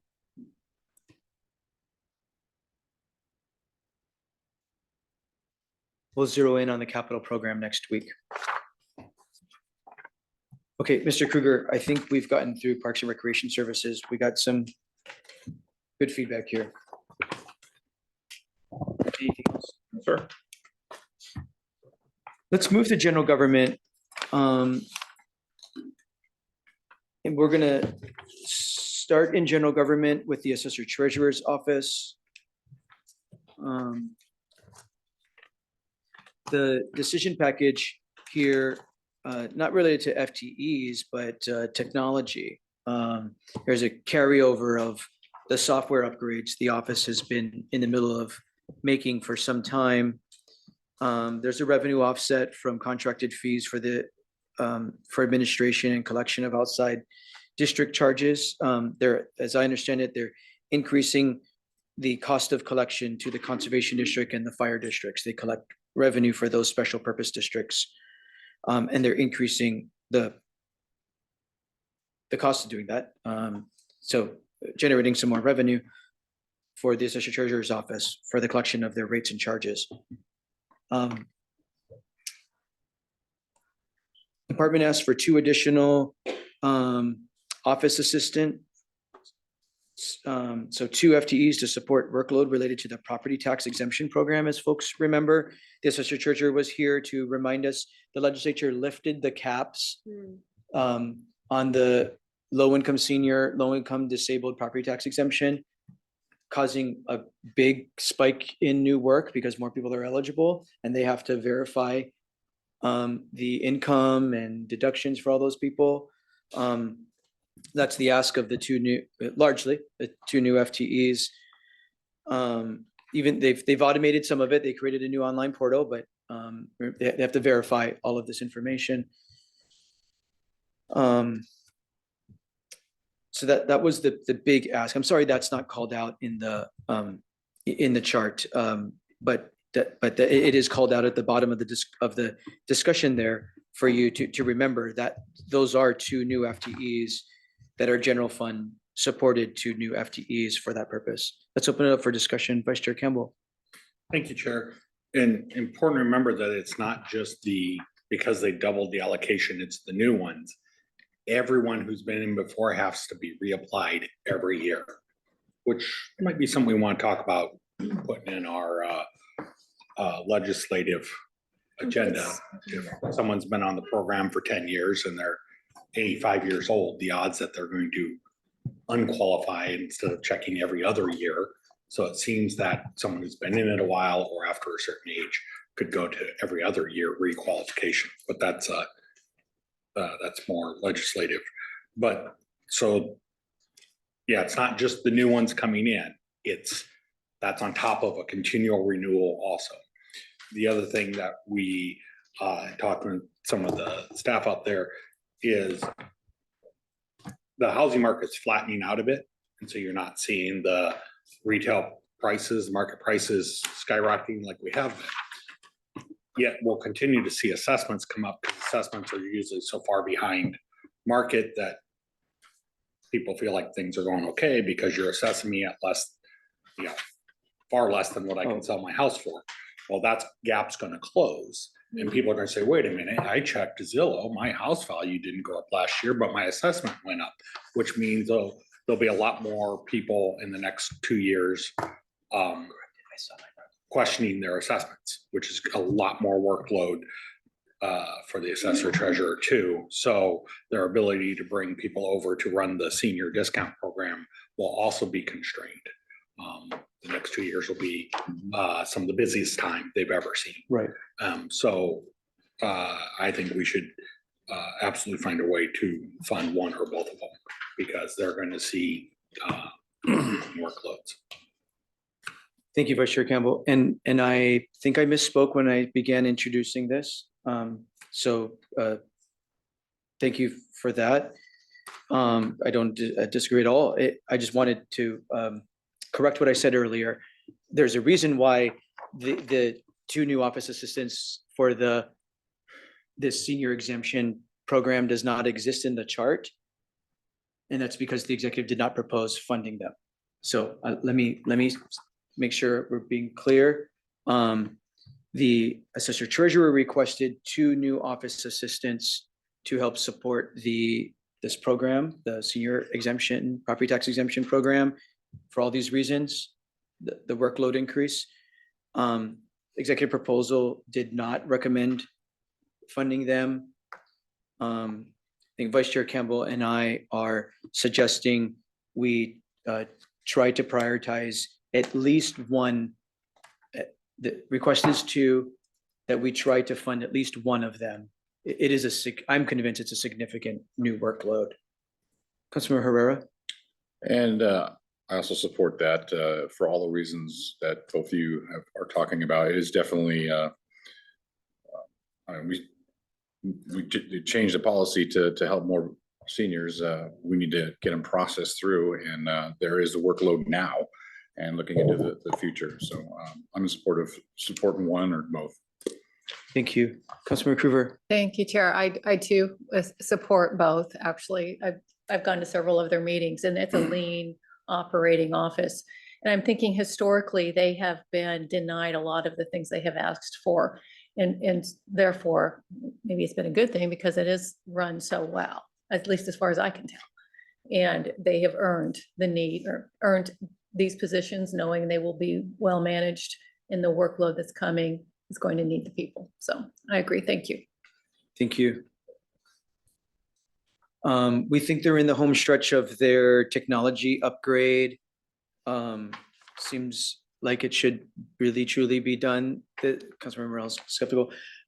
Should be really truly done this next biennium. And we're promised a lot of new functionality with this software for all the people who touch understanding the important data that comes out of the assessor treasurer's office. Councilmember Hitchin? Thank you. I guess I will just add, I was going to stay silent on the 2 FTEs, but with that reminder, I've been through software changes, like systems come in and the things that all the others already know how to do are going to take longer. So having 2 additional bodies to help spread out some of that, I think is going to be beneficial. So even if it was too limited duration, if that's the only way we can do it, I know we don't really plan for the future, but if that helps, there would be another reason to bring them on. I know it's really hard to hire limited duration, but I think 2 more would be a good use, especially right now. If there's a way to find If funds, we can find it. if we can find them and if we can find the funds, well, find the funds first and find the people. I think it works better that way. Thank you. Thank you. Moving to the auditor. Moving buildings. We've, at the beginning of the year, the council asked the auditor to take on this opioid abatement council function, the auditor type, the true auditors, she'll actually be auditing something for a change. The true auditor functions of the opioid abatement council, not the allocation committee, not how the money is getting out in the community to actually abate the opioid crisis, but the settlement fund creates the opioid abatement council, which does make sure that the funds are being spent in the way dictated by the settlement agreement. That takes work to do, to set all that up and make sure we're complying with the settlement agreement, make sure all the communities that are working together in Pierce County are working together, have the information they need to build trust and confidence that the dollars are being spent the way we said they were going to be spent. So that's, Councilmember Hitchin will correct me when I'm misspeaking, but that's a lot of what this FTE request is about. So opioid abatement council, not the allocation committee. Recorded document fees to support homelessness and housing. This comes through the auditor's office and lands in a special fund, special revenue fund. So executive's proposal here, there's some dollars moving around, as you can see in the executive's proposal in the chart. And the executive's proposal does fund the clerk of the board to support the opioid abatement council. This person is doing some program coordination, program management, in my estimation. They're working with cities. They're doing more than making sure it's an open public meeting and that folks are getting agendas and stuff like that. They're doing some other additional tasks on what I think most of us would consider the program coordination, program management side of a function. So the auditor came and spoke with us, and the auditor made her case for a communications manager. She spent some time on that, a special advisor, and moving some dollars in a special revenue fund, which doesn't touch the general fund. These two FTEs, I'm in the discussion box. The communications man and the special advisor, as far as I can tell, would be general fund if the council wanted to fund them. There's no non-general fund source that we can identify to fund them.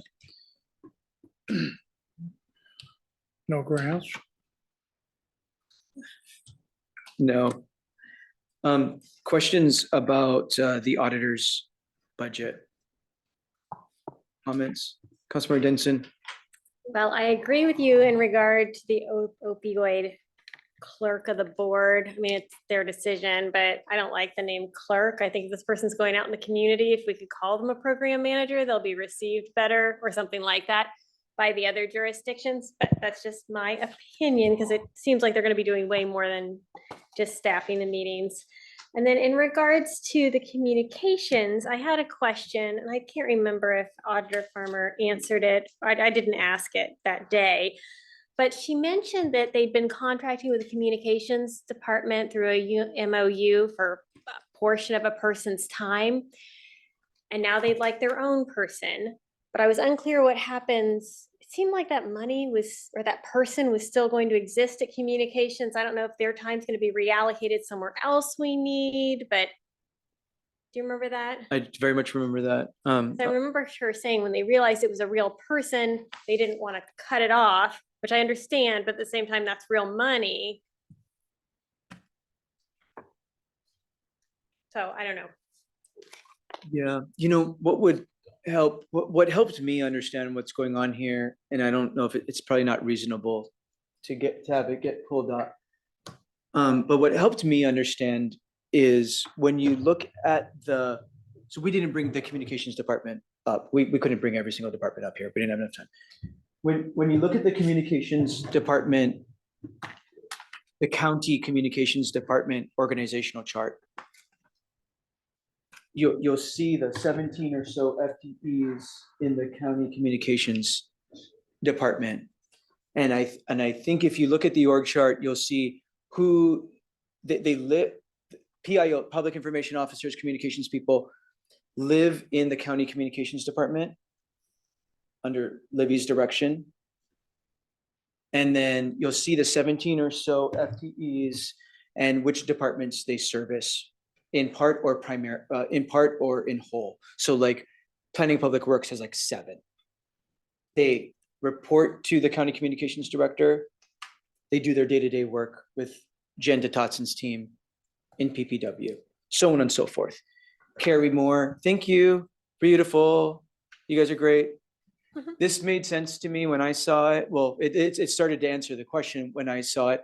I don't know if it's going to answer the question about where the halftime human is that is dedicated or available for the auditor's office. Hey, Greg's still there. But somebody's gonna have to pay for if the auditors are not going to pay for any longer. Unless, right? They're not pulling their funding. Yeah, so as I understand That person too? It's like 50,000. yeah, it's a really small amount. I guess, I think really the question is, do we want to dedicate a communications manager at this cost or lower cost? We don't have to take the auditor's suggestion for the level of the person. She's asking for a very high level person that's more I expensive. thought the need is there. We want more people to register. We want more people to vote. I 100% agree with her. This does seem like a lot of money. Like that must be an amazing person. If you want it, But that's just me. I don't know what people go for. Sorry. I wanted this to inform the discussion. Right now, as I understand it, 0.5 of one of these humans up here is the go-to person for the auditor's office to do communications work. I couldn't tell you which one, but half of someone up there. The auditor said her top request is what she presented to us. To answer your question, Councilmember Denson, I think it's yet to be determined whether she would, if we funded her communications person at any level, might not be this expensive. Would she still get access to the 0.5 person? I think that would be yet to be determined. Councilmember Krueger. Thank you, Chair. I have to question the need for a communications for an audit, for the auditor's office.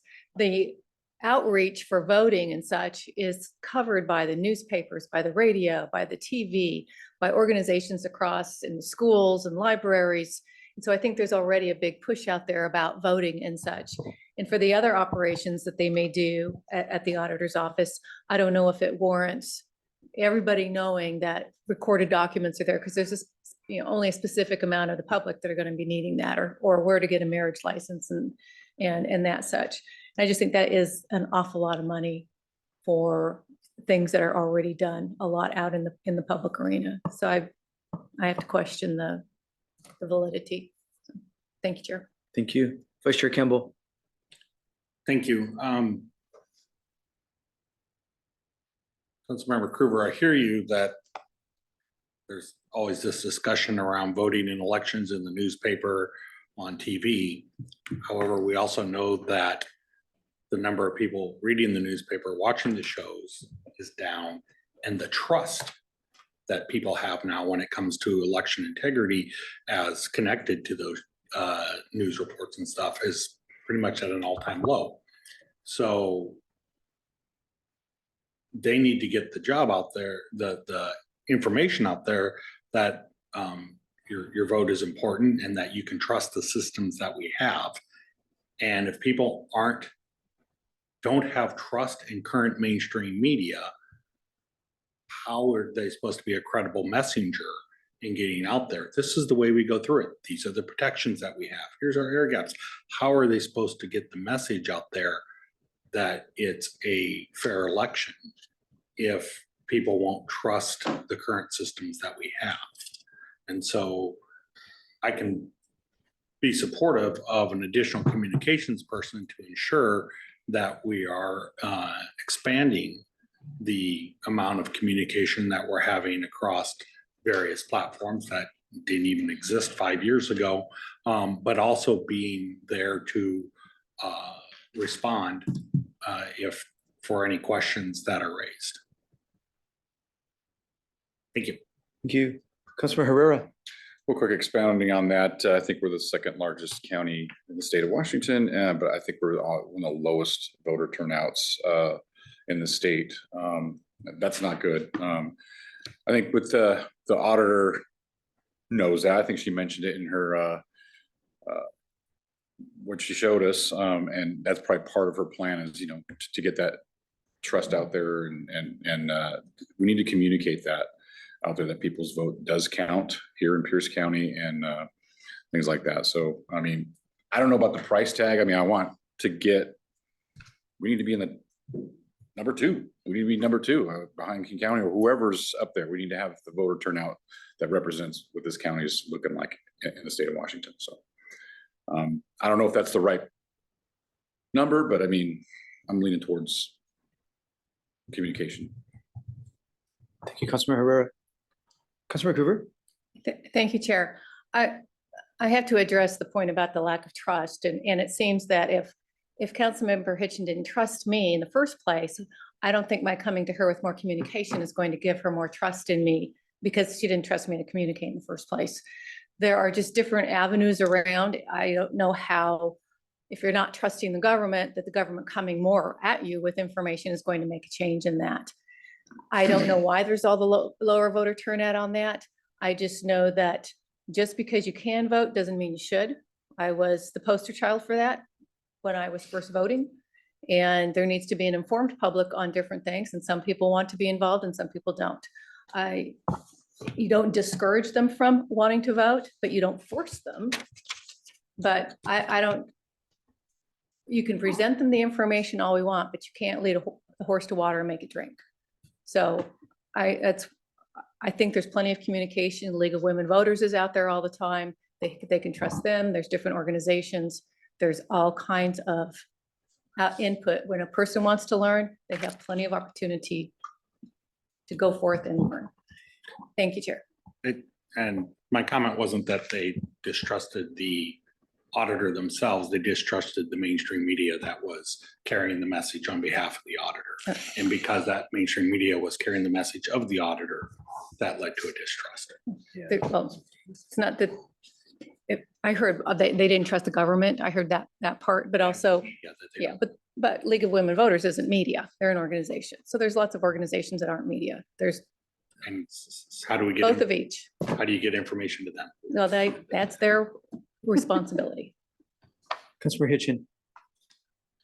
Thank you, Chair. I know that we don't have a lot of wiggle room. I'm wondering if with the rollout and ramp up to the 2024 election, if there was funding to provide an ad campaign, like providing her money to expand her reach as opposed to a person. So contracting with an outside entity to come in and do,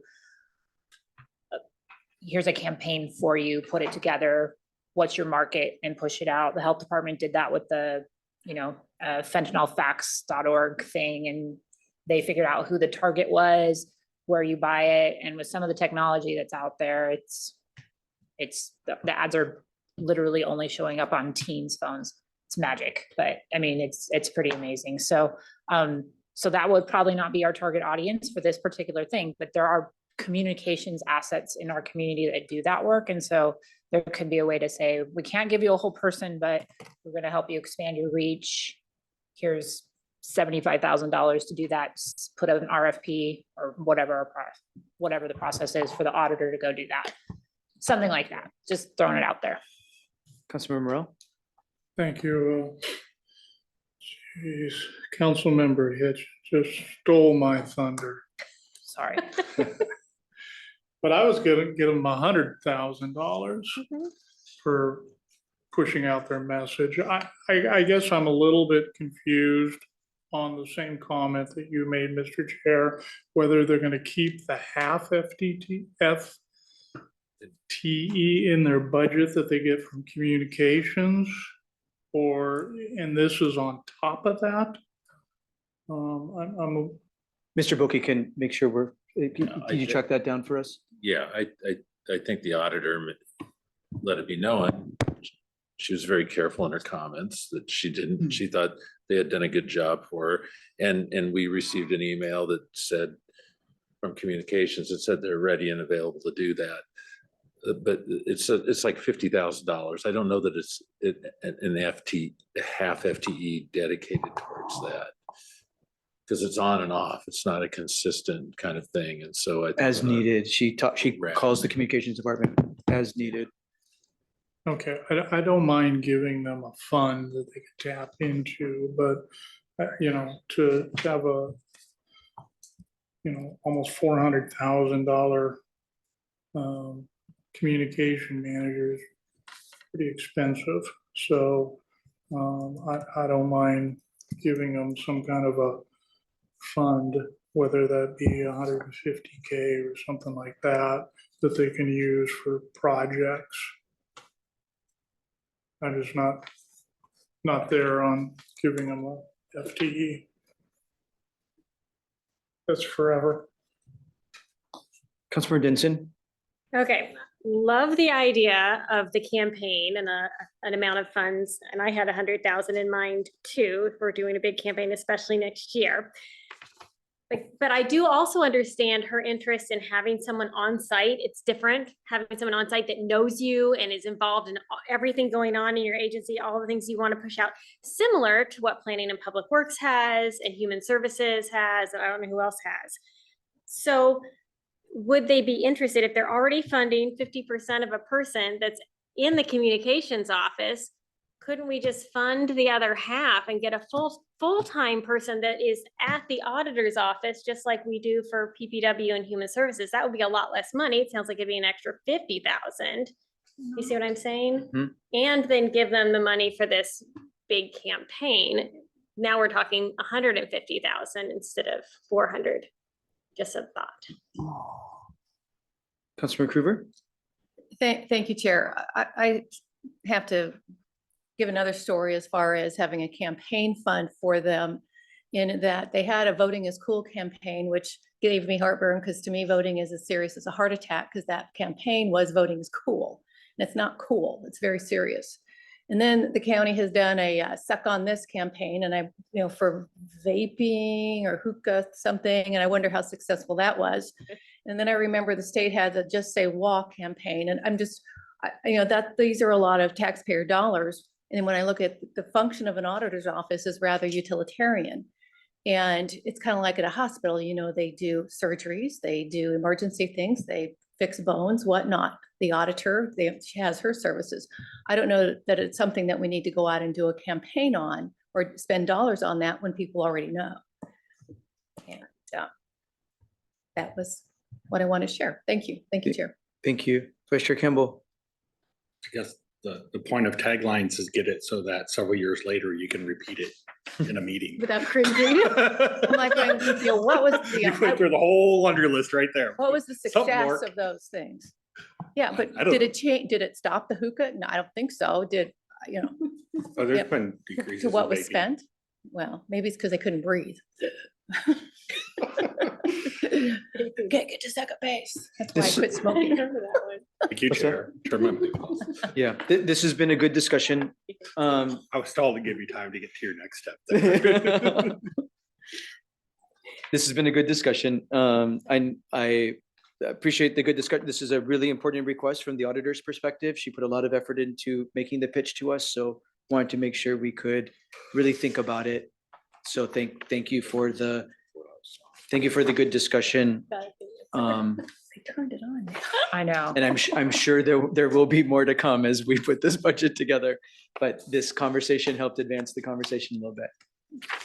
Okay, communications. We did not bring communications up, just like we didn't have time to bring up a few other departments. There just isn't enough time in the council's calendar.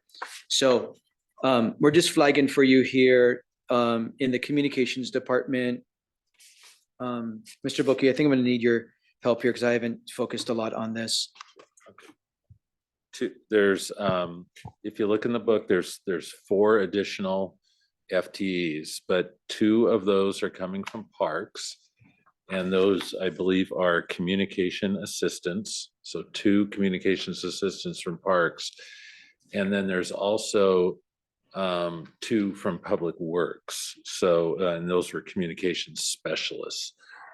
And they're paid for with special funds. Correct, and they are both paid for. They're both, so the PPW people are paid for with county road fund. Yeah. And the parks people are paid for with sales tax? General fund. Okay. Are they new humans? They're not new humans. They're just being assigned to the communications department for management.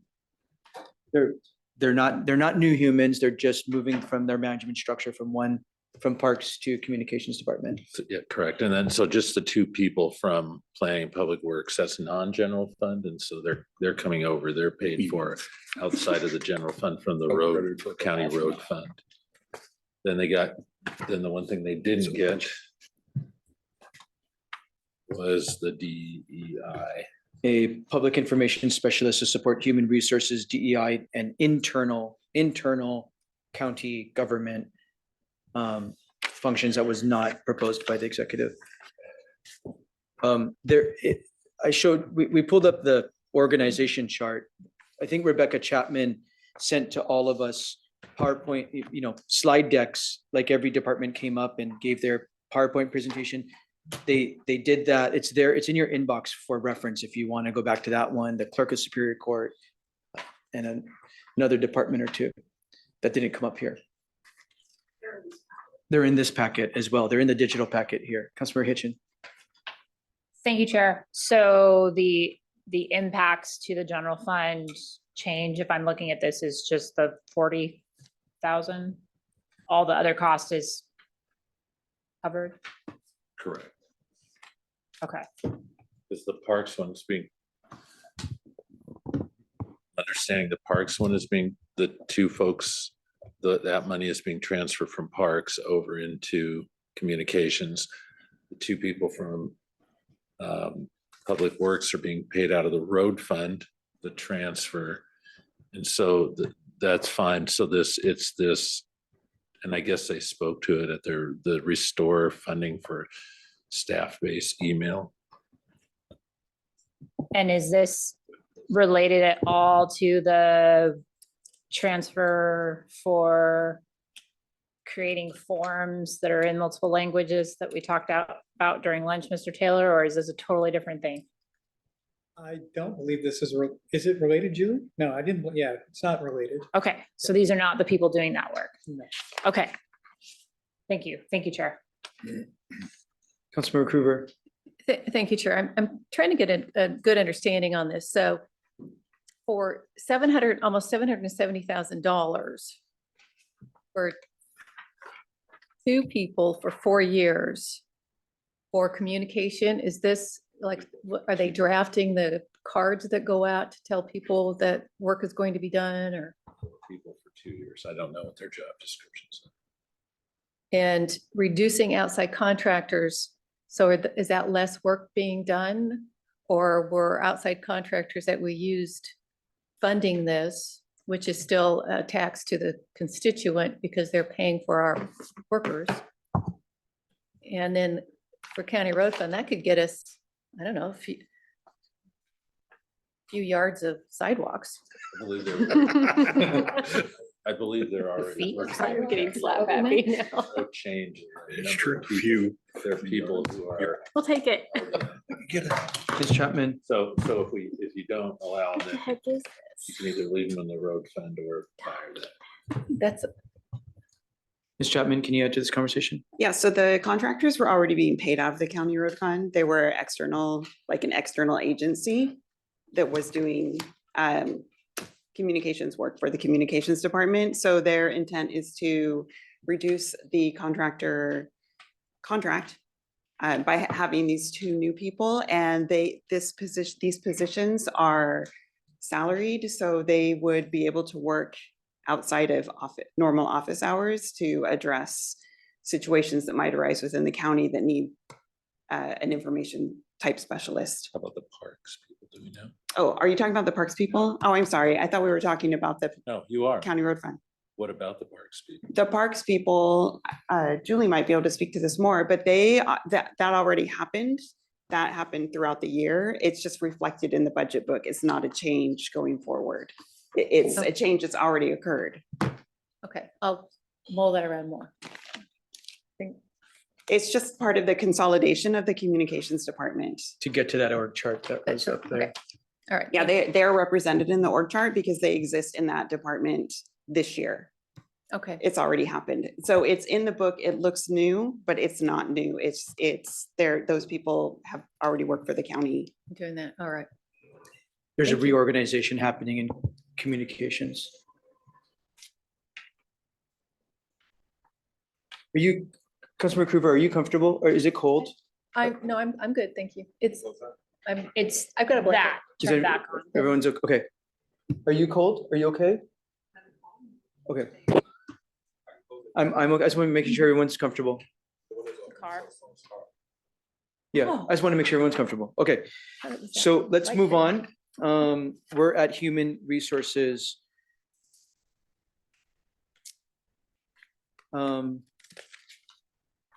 Council, budget priorities in human resources is continuing to make sure we have a workforce that reflects the diversity of our community, that we have folks that are well-trained and well-equipped for their job to be good public servants. And that we continue to look at every way to improve the hiring process for, especially complicated positions like those in the sheriff's department that have to go through additional certification and their hiring process is different than a normal than other civil servants, not normal civil servants, other civil servants, right? The sheriff's department has a whole lot more rigmarole to go through to get hired and onboarded. So we put a special emphasis on making sure that there's the human resources needs to fill those sheriff's department vacancies. So there's in the executive's proposed budget, there's a one new FTE, addition of one new FTE to support the sheriff's department by closing a vacant position in corrections. And they also discussed a continuation of the LinkedIn services, that LinkedIn online learning tool. The director spoke to that during her presentation. The discussion box reminds us what is not funded in the department's proposal to the executive. And it reminds us of some of the budget reductions the department is taking. A lot of conversation again here. Do we have the right human resources complement to staff up the county in all of the many vacancies we have, most notably in the sheriff's department, but we have vacancies in planning and public works, which is holding up permitting and other departments, human services, other departments. So this is a really important department to make sure we're hiring, training, retaining the best public servants. Thoughts and questions about what we heard here? Is this meeting the expectations of council? Councilmember Hitchin? Thank you, Chair. I think yes, as far as the investments, I think we've seen the value in the recruiting and being able to do the the testing. I continue to worry about the conversion of a deputy, whether corrections or patrol, into another job, because we imagine they will come back later to ask for that FTE. So just, I'm gonna keep saying that, because we actually do need them. No. So at some point, maybe we will get there. Maybe that's a good problem to have. But one of my concerns with human resources right now is there anything that's on this list that wasn't funded, that we just lost our second in command at HR, right? The bargaining team.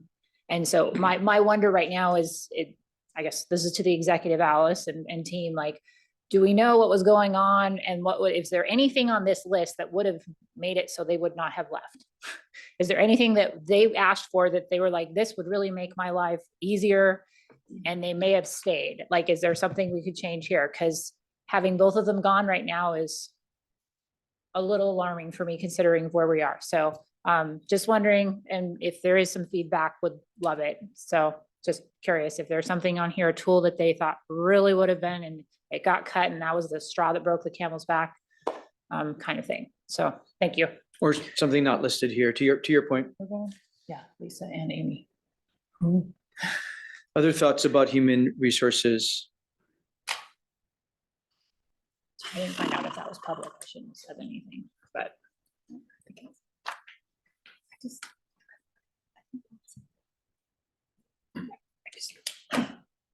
It's true. I mean, for the same reason. I'm not seeing any. Thank you for those thoughts. But I believe we're at our final department to look at before the weekend, Gary, it's fine. I know. unless I'm missing I have something. some time. Okay. And I think we can just say no to all of this and go home for the weekend, right? And Second. I think we could just zero this. just one zero it and out, move call it on. good, get on Councilmember Morales' boat and have a glass of wine. Well, it's in pieces in your front yard. That was my boat. So we're at the Finance and Performance Management Department. And increasing FTEs to support procurement and contracting services to support the increased need, the volume of work here, the volume of contracts moving through the finance department. And Director Robinson, Director Moss in particular, have heard this frustration and need a lot over the last 2 years, and is attempting to be responsive here to that. So the executive proposal, drawing our attention to the chart in the executive's decision package.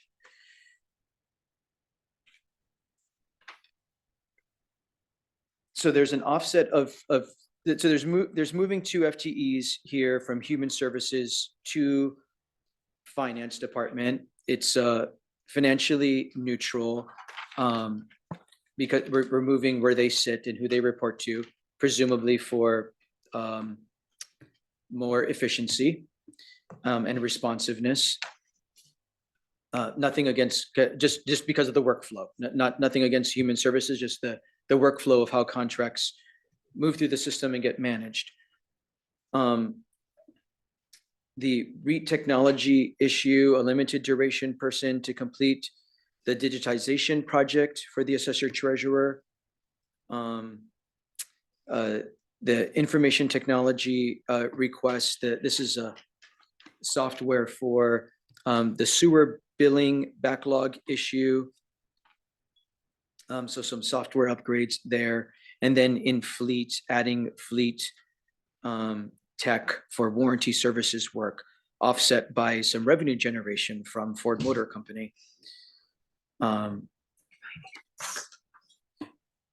So drawing our attention to the discussion box, the increase of 2 FTEs to support human services and planning of public works with contracting and procurement.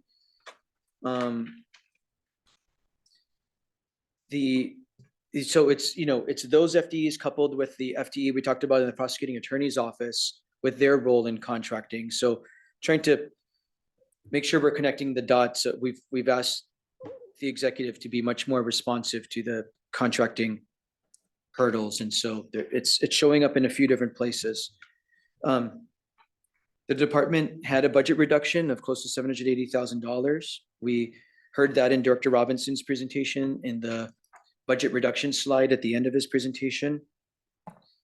And then, like other departments, there's requests that were not advanced, just because there's not all the money in the world, and there has to be tough decisions about available resources. And so that's at the bottom of the discussion box. So let me open it up. Are folks feeling, how are folks feeling, primarily about how finance and human services are being responsive to our request to improve procurement and contracting? And anything else you heard about, this is a big, huge department, information technology, performance management, finance. I don't mean to limit you to just what's on this page. This department does a lot to make the trains run around here. Councilmember Denson.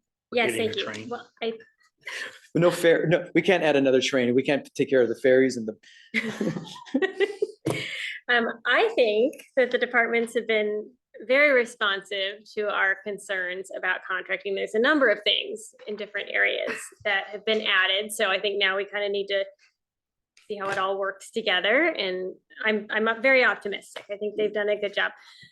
This is a dumb question because I'm sure the answer is yes, but maybe Mr. Robinson could weigh in. I was talking to a vendor the other day who works with other counties and was complaining about how much easier it was to work with Kitsap and Thurston than Pierce, which of course I was like, no. So I'm sure we've looked at the processes for that other counties employ, or have we talked about, I mentioned Lean the other day, having somebody take a look at our processes from an outside perspective, just to see if there's any suggestions they have that you're not already doing. Because I know you guys are working really hard. Directly with human services contracts, both Director Moss and I have met with the Human Services Coalition to receive their feedback on ways that we can make improvements. And Director Moss has had continuing engagement with the coalition, and they have mentioned practices within other counties.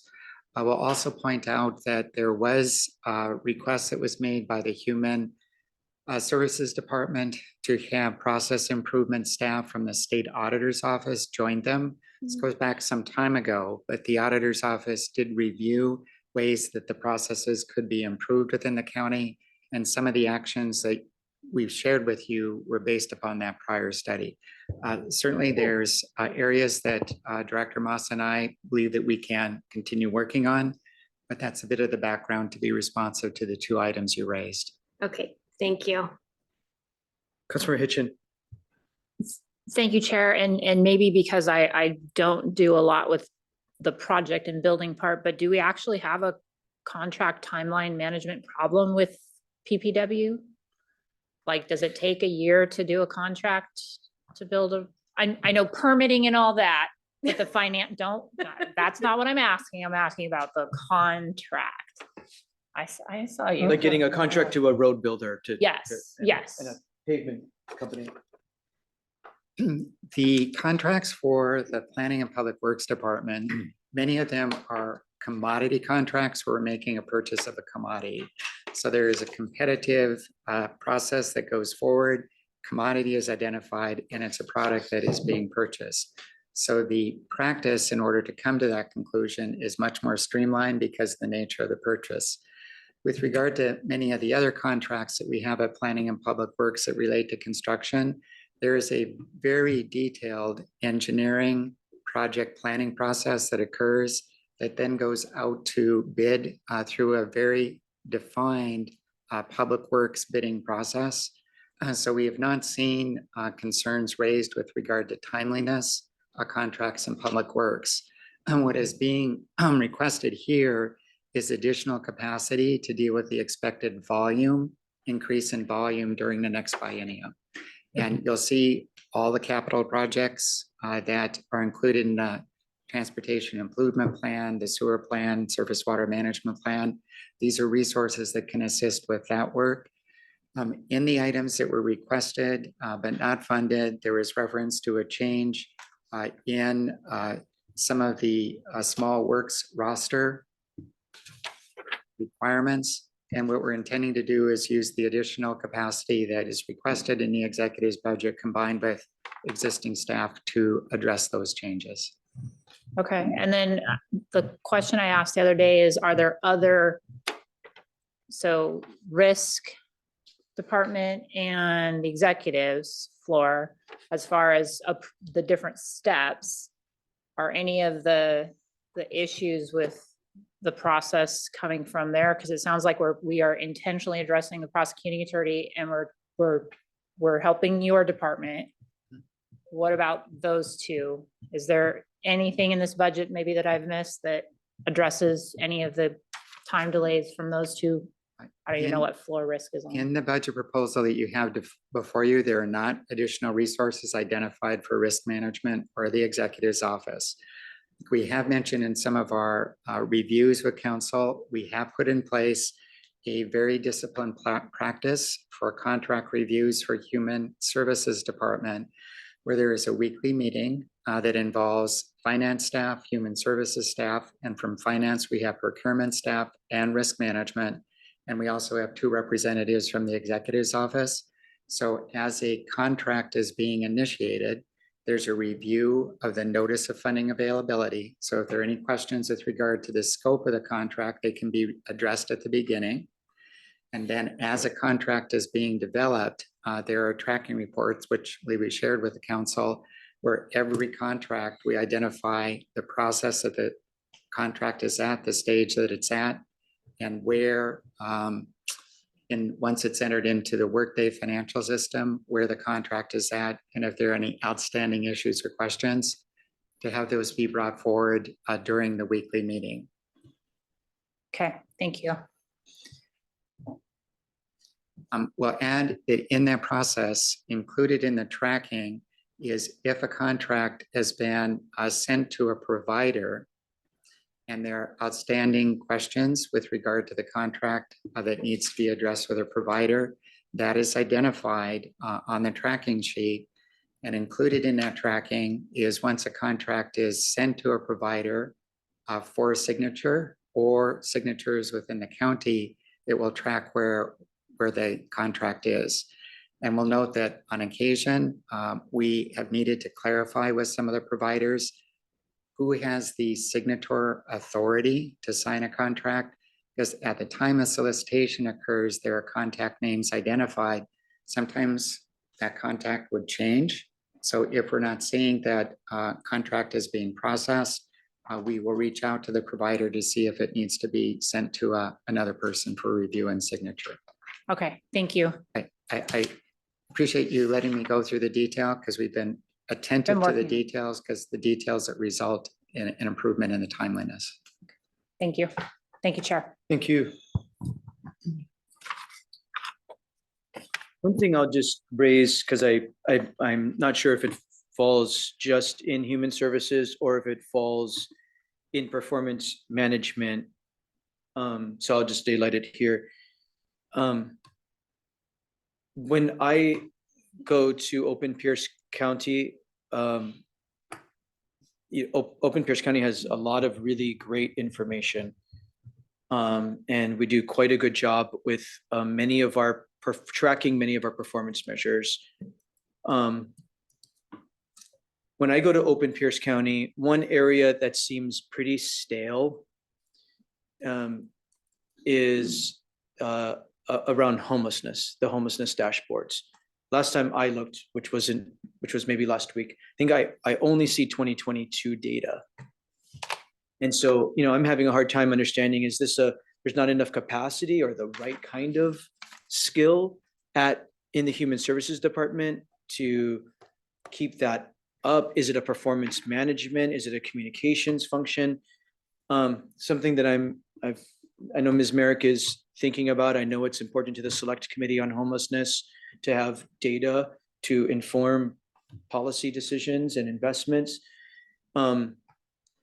I raise it under the flag of performance management and it living, I see it living visually under Open Pierce County and performance management. It's the one area of performance management where I'm trying to understand what resources or different skill we need to keep that up. I think it's really important for public trust and public confidence about how we're spending resources here and trying to address a super complicated, challenging problem. But we got to communicate with the public about what we are doing because we are doing some important things. People are working hard, and we got to figure out how to communicate more timely in order to build that public trust and confidence here.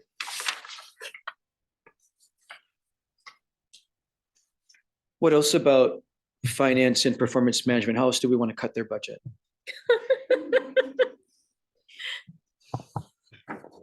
Sure. I'm joking. Sure. Oh, Vice Chair Campbell, how do you want to cut their budget? I don't, I just want to add to their workload. It just came back, those who were watching the news last week, that the city of Tacoma engaged with their ARPA funds.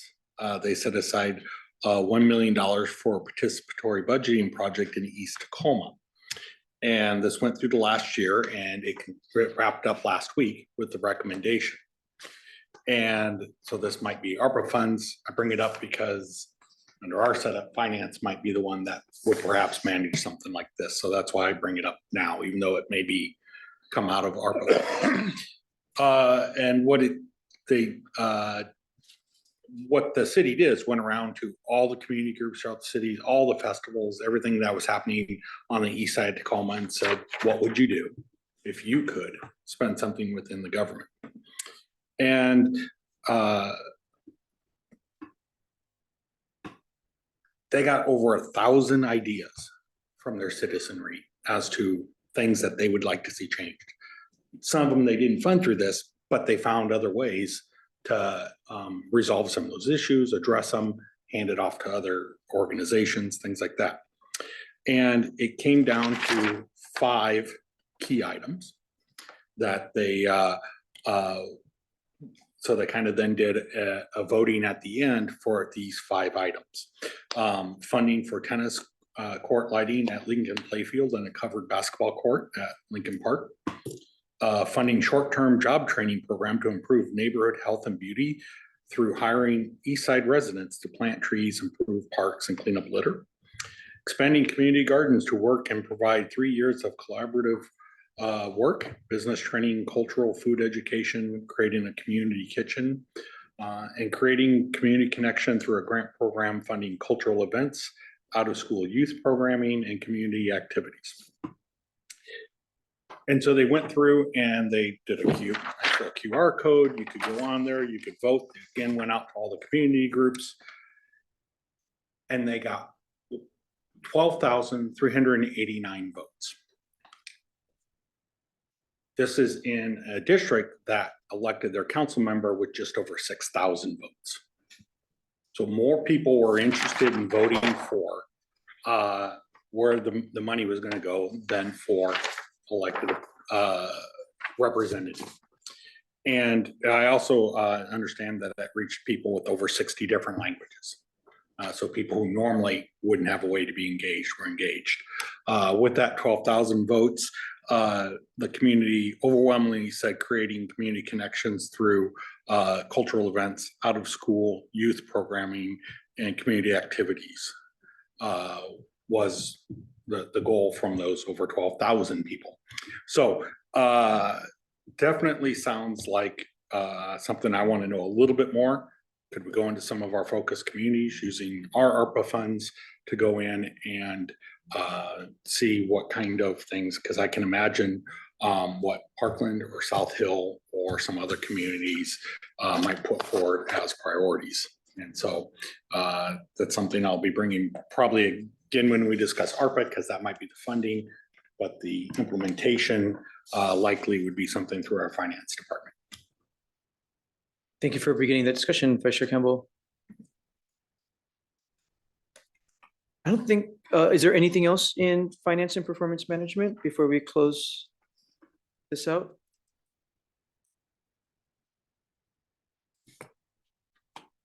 Again, thank you for that, for the good discussion. Thank you for the good discussion on a lot of really complicated parts of county government, planning and public works, parks and recreation services, general government, finance and IT. We got through a lot again today, thanks to your good engagement. Let me open it up now to other budget-related business. Councilmember Campbell kind of started that. Thank you. There was a tight nexus in his mind about finance department and execution about an idea that he's mulling around. But any other budget-related business, anything else on folks' mind, wondering about how this process, where this process is headed, something you're worried about, we're not talking about, we're not covering, something you want to start a conversation about? Mr. Taylor, while members think, Mr. Taylor, just so that we can see the next steps, we have, or Mr. Boki can help as well, I'm certain. We have a budget retreat next Wednesday and Thursday. We're trying to stay away from Friday if at all possible, so that staff can write our budget. We'll use it if we need to. Okay, we've got it. Mr. Taylor, help me, remind us what we have planned for next week, Wednesday and Thursday, so members can start seeing the next steps. All right, happy to do that. So November the 1st, you have ARPA discussion and then capital facilities queued up. Just a reminder that meeting on November the 1st is planned for only a half day. There's a Board of Health meeting that afternoon. So the hope is that you can convene your retreat by lunchtime. November the 2nd is, I'll call it a catch-all day. It's for carryover items not previously addressed, any wrap-up items that you or the members need, Mr. Chair. So that's more or less an open day to meet whatever additional needs you have relative to the budget discussion. Thank you for that. Mr. Boki, what else am I missing? What am I missing? No, that's everything. The ARPA discussion will provide the sheet that shows the executive's budget. We'll also have some information on how much has been spent to date. We have right now, we'll be up through September. And then you can see the changes that are going on. But we've developed a new sheet that you can see the differences, and then you can discuss. You've already discussed some items today, but keep those in mind going forward. And I intend for us to, on that catch-all day, Thursday, that we're reserving for these items, and a little bit more open-ended conversation about initiatives that are on the minds of members that we haven't yet had a chance to talk about. We also plan on talking about what we have historically called miscellaneous current expense and the path forward for the council on miscellaneous current expense. And other, there's other things I'm sure that are on people's minds that we have not yet gone through. So please, this weekend, early next week, please use the budget request form tool. Hopefully it generates more thinking for you, documents your thinking for you, puts it in one place. And that we continue to use our time wisely next week to have conversation together, so that we can really craft this budget to be reflective of the council's priorities. But we can only do that well if we continue to have good conversation together. Anything else for the good of the order?